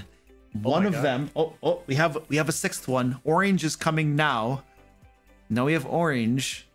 But Mommy Cat is not. I don't know where Mommy Cat is. Orange is slowly getting in the box. He's so fat. He's like, I can't get in the box. It's hard. He's gonna tip it over. Because you redeemed too many cat treats. Every time I stream, we usually get a cat strike. Almost always get a cat strike. He needs a ramp. He totally needs a ramp. Look at that. It's slow motion entering the box. I know. Well, it's hard. It's hard work. He's got a big bet. Yes, Tortellini. Little girl is the one at the very top up here. Where is that? Right, this one right there. That's Tortellini. Yeah. Colored little girl. Very cute. Yeah, so this is the cat strike right here. It's good stuff. All right. Well, that's one way to keep an audience, Luke. Yes, you just show cat pictures, man. Yeah, that's how you do it. I wish my dogs were more videogenic, because then I just keep my puppies in here, because everybody loves my puppies, but they'll play with me, but they won't stick around. Oh, the dogs? Yeah. Yeah, my puppies will not. They know that I'm trying to do something. They're like, nah, I don't want to be here for that. All right, I do have a couple questions here from folks. Let's go. So one question is, what exactly is required to start a stack for someone who might be interested? Great question. Again, go to the website, take a look at the stacks page itself, and take a look at where they are to make sure there's not one near you. And if there isn't one near you, there should be contact information there. If not, reach out to me, because I'll put you in contact with our community manager. Our community manager, Liz Finnegan, she actually does manage all of the stacks that are there. She brings them on board. She makes sure that you're going to be that you have enough people, that you have enough support there. There's training that she can do with you and bring you up. So that is the path to success there. Go make sure there's not one near you. If there's not a way, I think there should be a way right there to contact us. But if there's always a contact us on our website. You can contact us and it'll come right to the staff. So literally, if you click on the website and you go contact us, and it'll say, tell me all your information. What do you want to talk about? It'll come to all of us. We'll come to my boss, and they'll say, okay, we're going to get this person staffed so they can start to set up a stack. And you'll learn through that process whether that's something that you're capable of doing, that you want to do, what's involved with that. because you don't want to start something that you have no idea what you're getting yourself into. It sounds great, but as well as I do, it's like, man, I'm undertaking anything that you have no idea what it entails is always like probably a bad idea. You always want to learn a little bit about it first. You want to know something about what you're getting into. Yeah, totally. So we want to make sure that you are fully versed in what we're asking of you to do a stack, but I'm sure we'd love to have it. Sweet. But seriously, reach out to me. If you can't find a way through, or you're having, just send me a DM, hit me up on Twitter, hit me up on Twitch, DEITY7, DEITY7. What's the 3901 on Discord? Any way you can get a hold of me. Cool. Awesome. Thanks, man. Another one here from Goliath Cleric. How do you get someone emergency services in an area that doesn't have access to the right resources, like small Midwestern town that has no counselors and the nearest psych ward is 5 hours away, but they need help immediately? That is a great question that I cannot answer, but I certainly can try to research that for you, because, man, I hate that. That's what we say in the Army. Drill Sergeant, I don't know the answer to that question, but I know where to find it. I know where to find the answer. But in reality, I do know where to find the answer, and we can. I don't want to say something that's not true, but basically, when we pull somebody in for a crisis conversation, first step is the crisis, and then the next step is trying to find resources that are near them. And I know Perky Days has said local law enforcement, and if that's the right path, I think that they'll follow that. But if it's not the right path, they'll try to find that too. But I'll research that. I'll try to find out. Cool. Because I've never been asked that before, but it's a good question. I don't know why I would have never thought of that. I have sat in on one of these crisis calls, and I've listened to this person talk to one of the counselors, because that person wanted me there. They came to me and I said, hey, I want to bring in one of our counselors because I can't help you. I am not a certified person. I have not gone through that training. I do not want to steer you wrong. I want to do the right thing for you. So I brought that person in, and they're like, okay, but I want you to stay. So I sat there for the whole call, and I listened to this person get talk about all the things that they had going on, all of the crisis that they were in. I would listen to not our crisis manager find local resources for them. The person didn't have much money, so they found a place that did sliding scale counseling so that they could afford some treatment. But I mean, it's fantastic to listen to that. I guess I could say I kind of blessed that I was able to be a part of that. It's horrifying, to know that somebody was that in need. So glad that we had people to help them.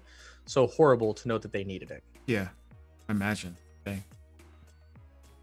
All right, so we just got a couple minutes left here. Let's do our dance, dude. Let's floss. What is the dance? We're flossing. We're flossing, dude.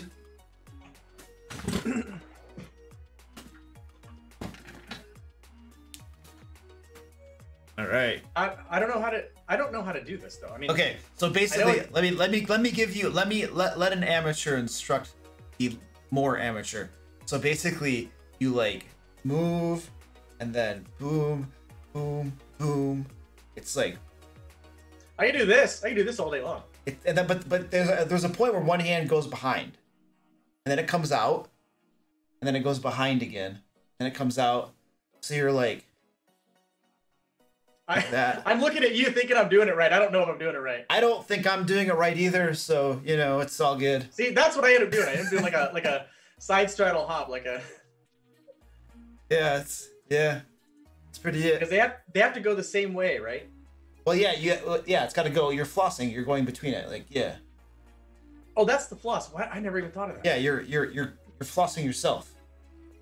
Yeah. This is gonna be clipped, and I'll never live this down. Oh, it's clipped. It's already clipped, I'm sure. All right, there you go. Two grown men making fools of themselves. For a good charity. cause. Yeah, it's anything for charity. It's like from Rocky. What is that? Rocky 3? He's like anything for charity when he's fighting Hulk Hogan or something. Legit. Anybody that's ever been to my channel has seen me do these charity streams.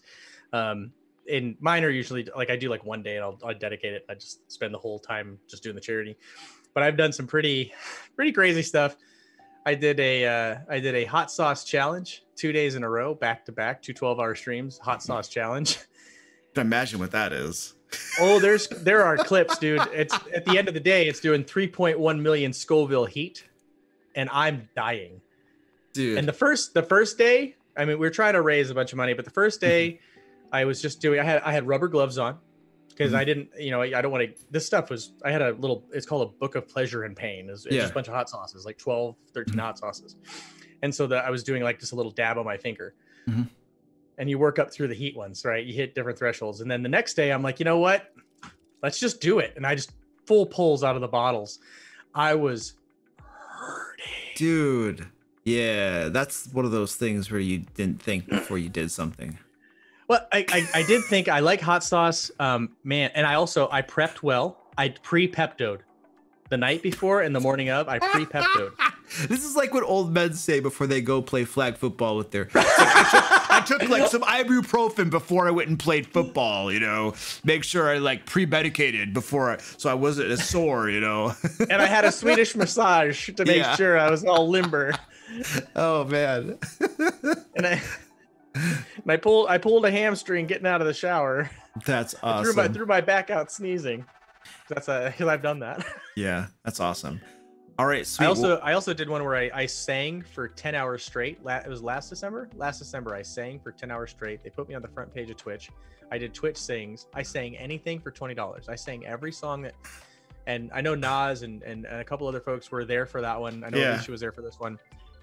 I sang Barbie Girl. I sang I Am Woman. I sang, it didn't matter. If somebody donated $20, I sang anything. Are you a good singer? No. Okay. Yeah, I'm my chat can tell you I'm a very good singer. I could win awards with my singing voice. It's very nice. No, not at all.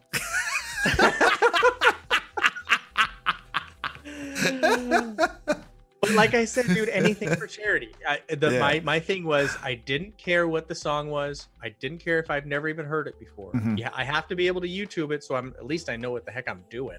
So as long as I can YouTube it, I'm like, okay, here we go. Yeah. And what, man? Like I said, awesome. I'll do it for charity. Yeah, it's fun. So I'll floss for charity. Ain't no problem. Absolutely. All right, folks. If you would like to donate to stackup.org, there is a link. Thank you, moderators, for dropping that. My goal is we're going to be trying to raise $5,000 over the course of November, which is, what is it? Veterans. It's like National Veterans and Family Month. What is the official name of it? Oh, I don't know that. I didn't know that there was one. Is there? So it's National Veteran. So, just so you guys know too, November 11th is Veterans Day. It happens to be a Wednesday, so that kind of sucks. But it's on a Wednesday. It's usually closer to a weekend. It kind of makes that easier. But November 11th is also Remembrance Day in Canada. So their Memorial Day and their Veterans Day are the same day. They call it Remembrance Day. And then in Europe, it's also Armistice Day. So that's why we focus November. Yeah, I looked it up, and it's like the entire month of November has it's like Veterans and something in Family Month. I forget the whole thing of it. Military Family Month. There you go. Thank you. Beautiful. All right. Yeah. Thank you, Alicia. Yeah. So that's the goal. $5,000 over the course of November. I will be plugging this and doing crazy stuff for charity for a whole month of November. So you're over a 10th of the way there. We are at 10th of the way there. Yeah. Beautiful. All right. Cool. I'm gonna wrap this up. Sean, go ahead and stay on the call if you would. And I'm going to wrap this up, ladies and gentlemen, with a raid. We're going to go over and raid somebody and show them some love. And we will end the night out that way. Well, I just want to say before we end up going, but thank you very much for allowing me to come on your show and have this conversation with you, man. This has been great. I really love being here. Thank you guys in chat for tolerating my long-windedness and asking the questions, because that's really important to me. So thank you guys again. And Luke, appreciate being here, man. Yeah, absolutely. Yeah, totally, dude. I didn't even think to ask you to do a little wrap up thing before we left. I just was like, that's okay. I just figured I'd do it while you were searching. Yeah, we're just gonna kick you off, is what I was thinking. All right, sweet. Yeah, I do appreciate coming on, dude. It's really sweet, dude. Absolutely. And learning more about this stuff too, because like I told you at the beginning, I don't know a whole lot about this. I kind of live under a rock a little bit,